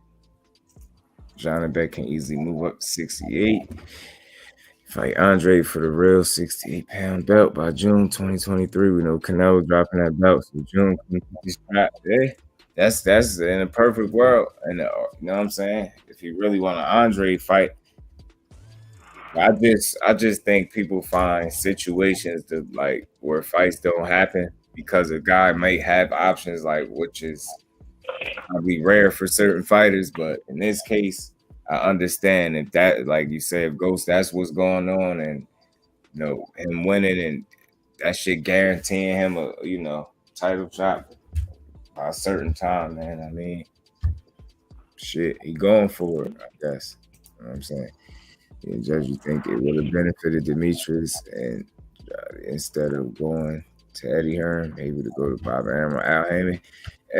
You know what? It's questionable. It would have benefited him going with Al Haymon because that's where all the fighters was. They was at PBC, but he had already made that move and signed with the Jones and Eddie Hearn. So he pretty much did the same thing that Bud Crawford did. Bud Crawford went with Top Rank when he had the opportunity to not sign with Top Rank a second time and go to PBC or be independent, but he chose to re-sign with Top Rank where there was no fight for him. So he pretty much did what Bud Crawford did. But I mean, he didn't re-sign with Eddie Hearn. He just signed with Eddie Hearn at that time, and there was no fighters in that stable for him to fight at 154. Yeah. And he signed with Eddie Hearn with the hopes that Eddie Hearn was going to be there to do something different for his career in terms of getting him those marquee pivotal fights, and he wasn't able to do it. And like I said, even though I'm annoyed with him because I really was hopeful that he was going to be able to get some fights for whatever reason, but maybe I didn't think deep enough into it. Maybe I was just glad somebody was sounding like they was rocking with Andre and was going to really try to do something different to get him to fight. So I guess I was hopeful in that way. Like as a spectator, I was hopeful. Like, yeah, all right, fresh start, maybe different opportunities to present itself. But it was disappointing but I could respect it at the same time when he came out and said that he just was unable to secure him the big fights. Like, he kept it real instead of like tucking his tail. And it's like, even though you could criticize him for, I still give him credit for just being straight up and saying that. And because of that, that's why they ain't doing no more business. Not because of it wasn't him trying to blame the fighter, saying he hard to work with and he did this and that to himself. He just straight up held himself somewhat pretty much accountable and said, I just wasn't able to get him the fights. And once before, when he signed with the zone had Triple G. Their contract promised the Canelo fight attempt, which they did make. They had 3 belts at the time. Yeah, these the damn gentleman agreements, something different or whatever they be, because this shit didn't be happening. Worst style matchup for Andre at 168. Style. I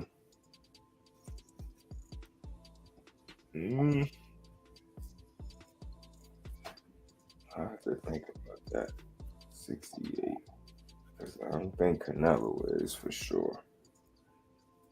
I don't think a Plant or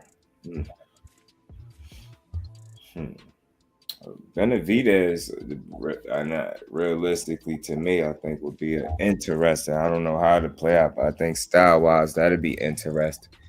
Just because of the volume, I would like to see how what Andre's approach would be to the volume that Benavidez dish out at 68 if there is a fight. Eddie Hearn petitioned the WBC, can't get the letters as well as IBF. Refused. They also offered Canelo 47 to Charlo. That's the worst style matchup for Demetrius.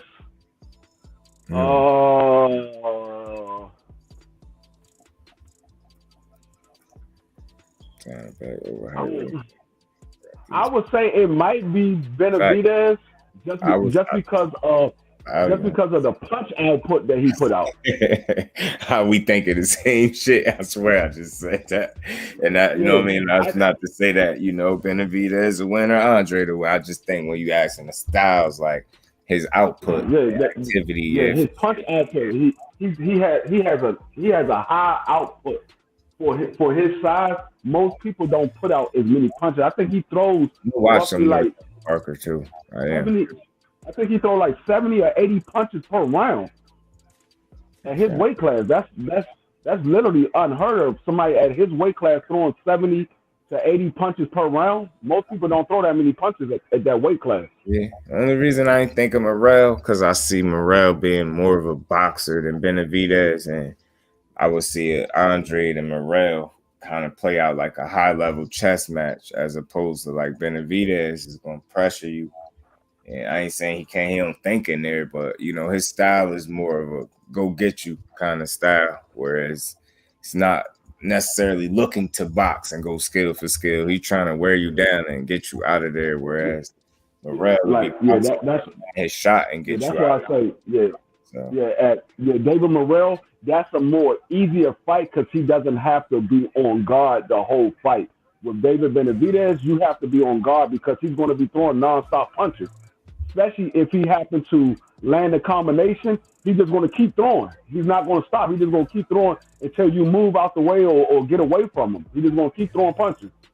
So he will have to be on guard more often with David Benavidez than he would with David Morrell. And be more on high alert facts, be a little more mindful defensively, you know what I mean? Just because of the sheer volume that Benavidez brings. But outside of that, like, there's no other real dimensions that really worry me that Benavidez got, as far as for Andre. But Morrell is a young dude, tricky dude. And I think he's skilled, man. He gonna be around for a bit, I believe, especially if he keep continuing to improve. Like, he on a fast track anyway, it seems like. And I just like his confidence. I like his comfortability in the ring. You know what I'm saying? I think he got sneaky power. I ain't saying he hit the hardest. I think his power is a little sneaky in there. And he throws shots on some weird angles sometimes too. Morrell in there. He's an athletic dude, good rhythm fighter too.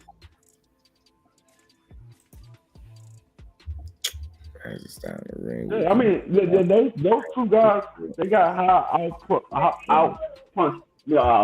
Facts. Output. That's what I was saying. Facts. Yeah. And I was trying to say it in a way where it seemed like I'm not slighting him, but that's what I was. You notice I said it's not that he's not thinking there. It's just when I watch him, it's a more of a I'm trying to go get you kind of style more so than a let's box type of deal. It's like I'm gonna try to get you. I mean, get in my range and wear you down and knock you out. Yeah.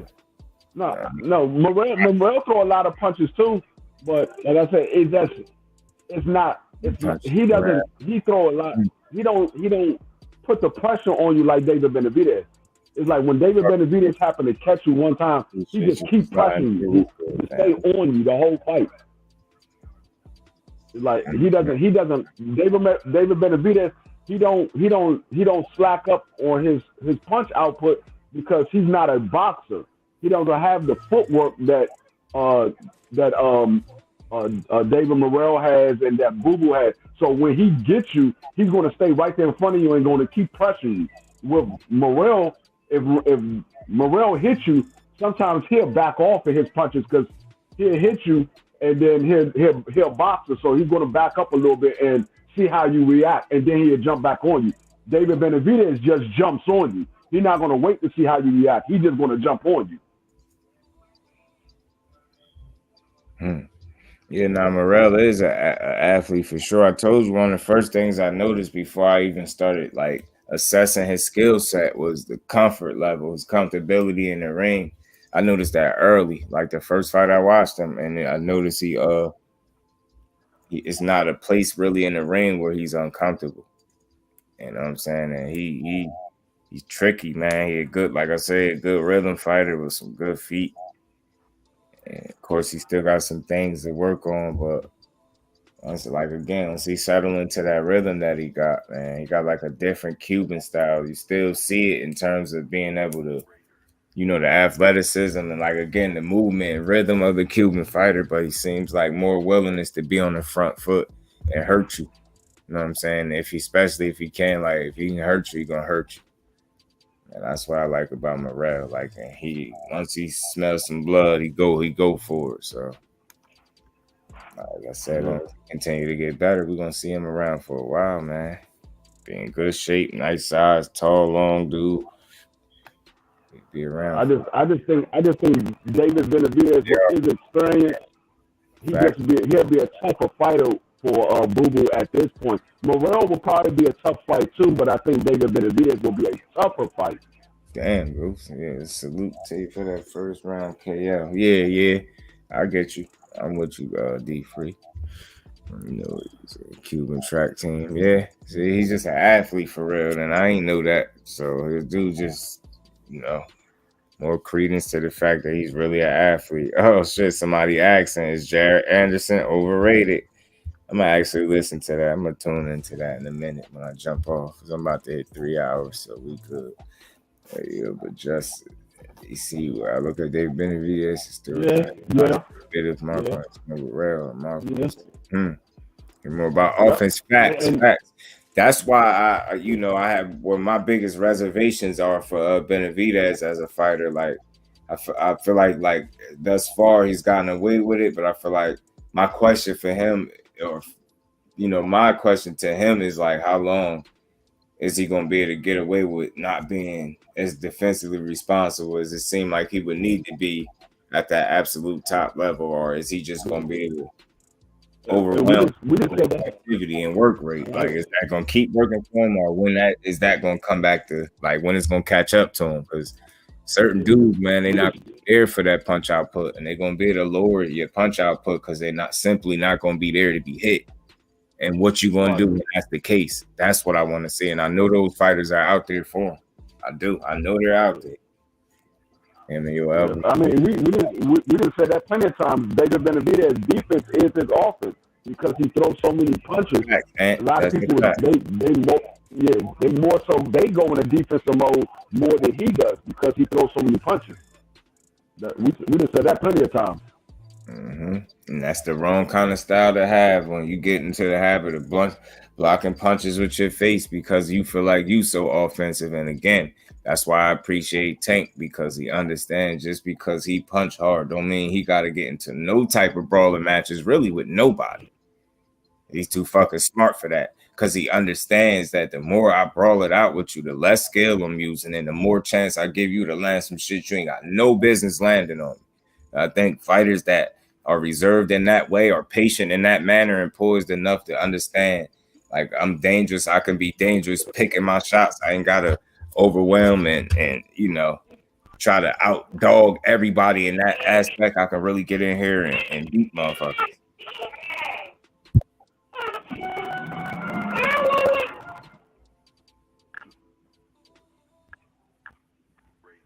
Mm-hmm. All right, my bad. Phone call. Yeah, but yeah, Evans is gonna be competing with the top at 54 for long time. As long as he stayed that weight. Yeah, Evans is nice. Evans is nice. We talk sports. I checked him out a little bit. Let's go, Jack. Every time he fights, a lot of fights are going 5+ rounds. That's why I want to see. I want to see David Benavidez in there with a puncher, somebody that would actually make him respect their power, because he throws a lot of punches and don't respect nobody. But if you get hit with somebody that got some power, I want to see how he reacts, because we never seen David Benavidez really have to be on the defensive mode. He's always been on offense. Because he's never been in there with nobody that he actually really respected. And he used to have it in his way. I'm telling you, shit changed when somebody like make you start second guessing or switching up the shit you doing, because what you normally do in fights ain't working. That's what I want to see, how he gonna handle that moment, those type of moments, because it's gonna be somebody in there. I know Gabriel dropped him for a reason. I remember that Ghost. I dropped him with like a jab too. I thought it was more so because he was like not set the right way. Maybe he just was timing too. Bad weight cut and the cumulative damage will add up. I never heard of him before. I gotta look him up. I never heard of him before, Ghost. Who that?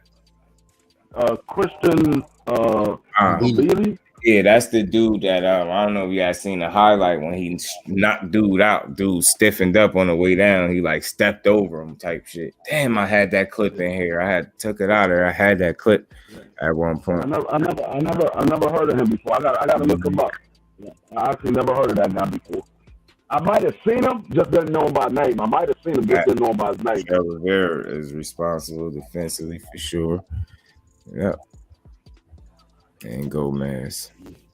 I watch a lot of different fighters. A lot of times I don't get all of the guys' names. I just be watching fights.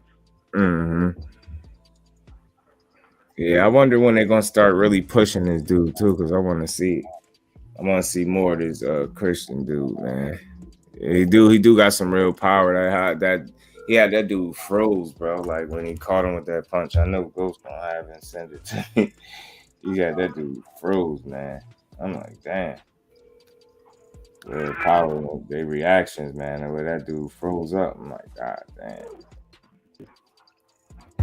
Play this clip before I get up out of here and get ready for this damn button.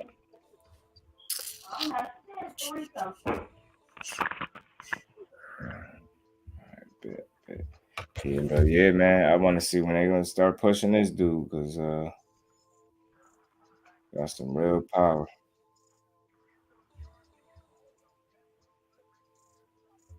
Mm-hmm.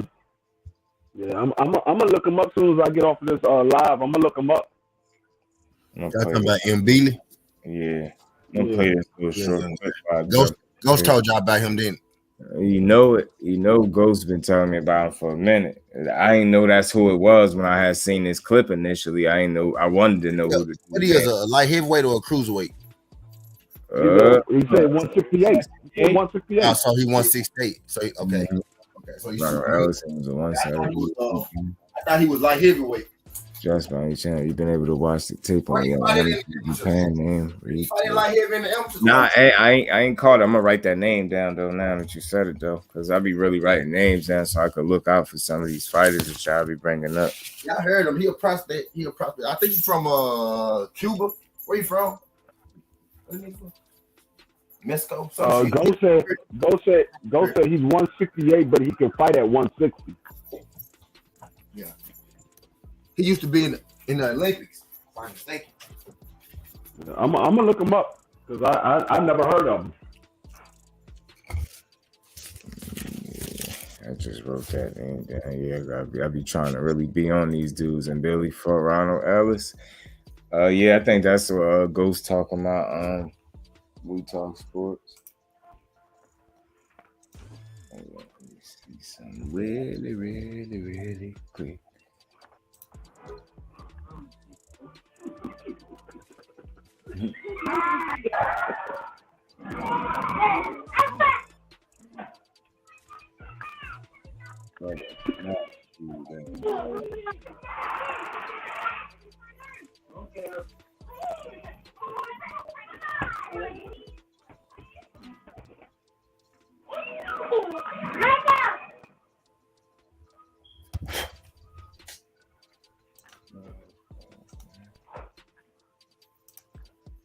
All right, my bad, y'all. I was just getting that clip loaded up.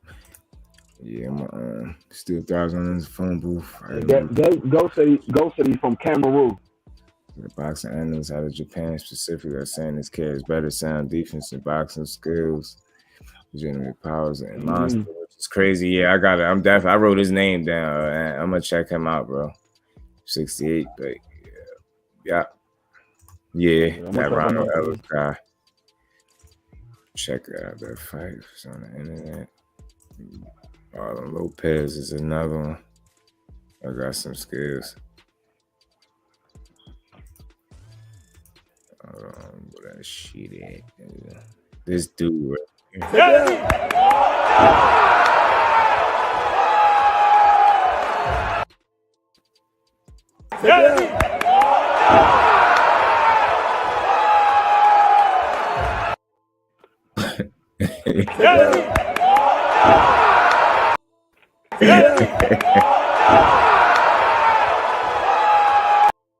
Why you do it like that? Oh man, was stiff going down, yo. Oh man, that shit brutal, man. Like we getting their ass starched in the box. Tell me playing around with getting their ass smoke. Oh man. Great, yo. Dean ass really did a flip and fell on his face, yo, after getting a first round knockout. Yo.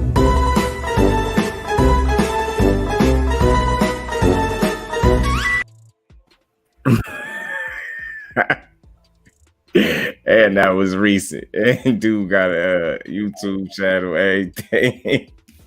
He had his pro debut and did a flip on his face, yo. God, yeah, I'm telling you, he did him bad. Go say, I don't know why he slapped that boy like that.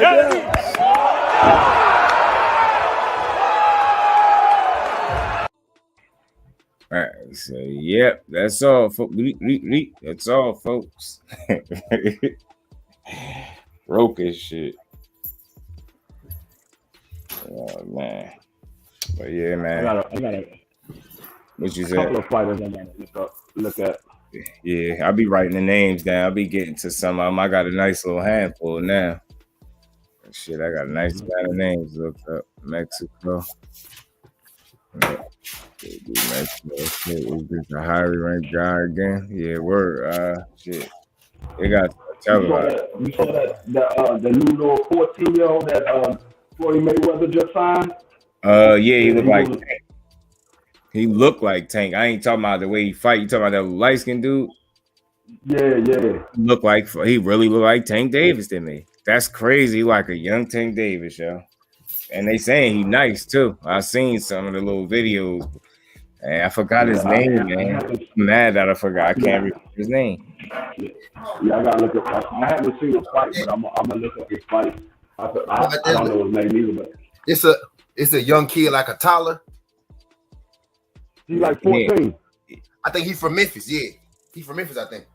Fuck is his name, yo? 14 years old. A Golden Glove dude. He a Golden Glove person. I don't know. He was in the gym with Floyd Mayweather. Floyd Mayweather said, "This is my new star. He's gonna be a champion in the future." Floyd just saying that. Yeah, he had like a little do-rag. He had like a do-rag on. Light skin cat. I'm trying to find it. Yeah, I think there's our dude. I think there's our Golden Glove chap.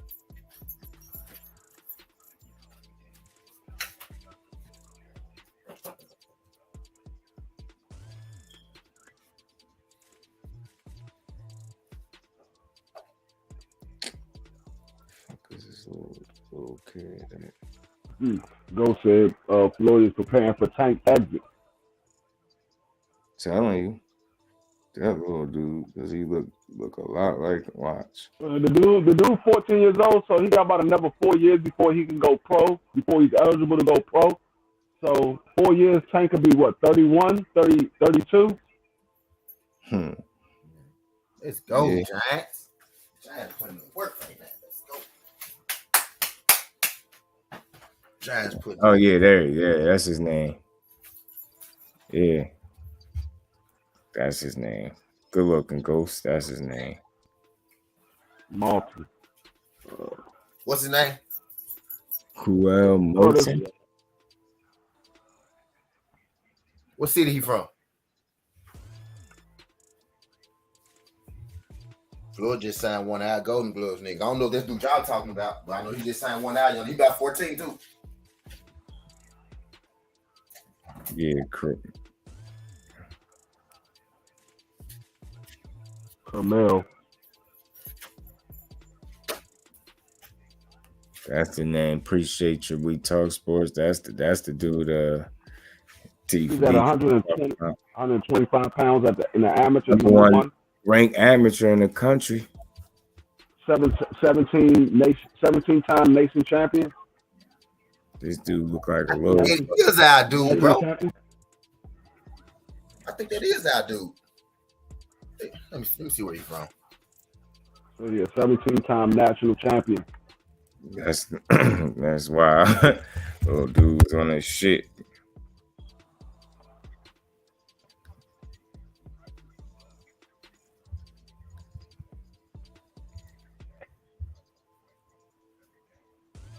I just hope he do bull right.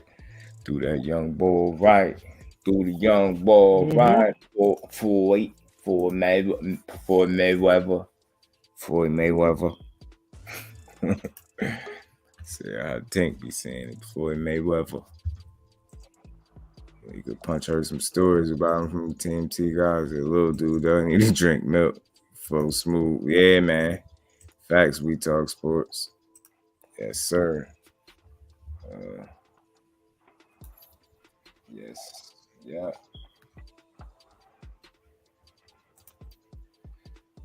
Lord be finding them fighters.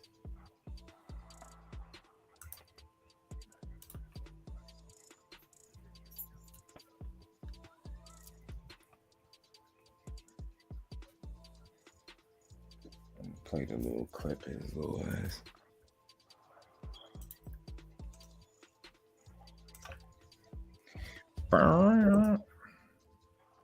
We on? Yeah. We on. I want everybody to follow him on all his social media platforms. Follow my guy, future world champion. Now, the only issue I had with that, follow your guy. What the f is his name, Floyd? Like, come on, bro. Damn, you probably didn't even know it. Dumb as hell. He playing chess. He think he is. Tank act up against Floyd and calls a little shooter. That little dude gonna get punched into submission. Tank ain't playing with that dude. He just like when he tried to get Theo Payne for Broner. Broner kicked up on his ass. That's how it's gonna be. Tank gonna get up an extra. You know, you gonna kick into the extra gear. Fuck around. Watch out for T. Just is a kid out of Uzbekistan name. I think that little nigga from Memphis, bro. I think that's our Golden Glove dude that Floyd got. He been with Floyd for about a year. I think that's the young nigga from Memphis, bro. No cap. If I'm mistaken.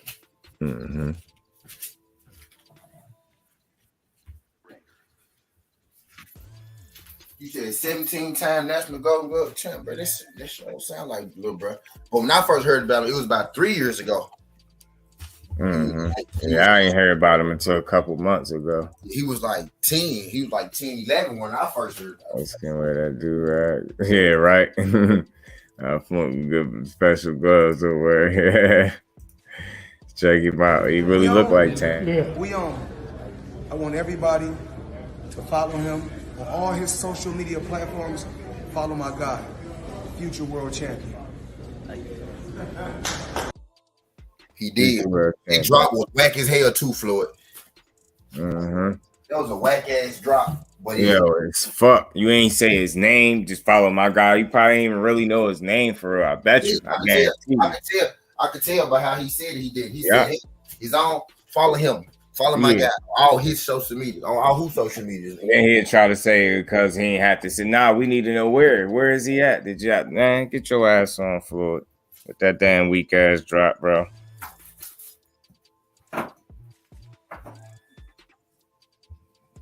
Weak ass drop, Floyd. You know what I'm saying? For the young gunner, man. That ain't getting nobody excited to watch him. Damn, Jabroni. Future world champion. Check him out. You do got him in here. He posted him though in 2021. See, now this little young dude is from Vegas. He's from Las Vegas. From Vegas, or Floyd moved his ass to Vegas about 3 years ago. Man, he might have moved him. But when I looked him up, it say Vegas. Gotta buy a membership to see him. He looked just like a young ass. He looked just like a young ass Tank, though. I swear he do. I ain't being funny. He swear he like a young Tank. I don't think that's by accident either. Lord move all them niggas to Vegas though. When you in his gym, he move you there. Damn, that shit crazy. How you look like Tank for real. Yeah, he got enough money to move their ass, nigga, multi-millionaire. He like, look, you, your mother, your father, all y'all, come to Vegas.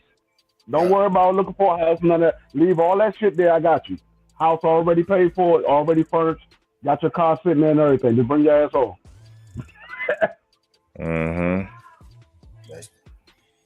Yeah, that's real. Not from Vegas because he don't look that soft. He's stupid. He said he don't look that soft. He don't look soft enough to be Vegas, bro. Because he don't look that soft. Vegas. So you try to say? I think that's our young nigga though. I ain't gonna cap y'all, bro. I think that's our young nigga. That's what I do. I'm gonna try to look him up more, see if I can find out where he's from.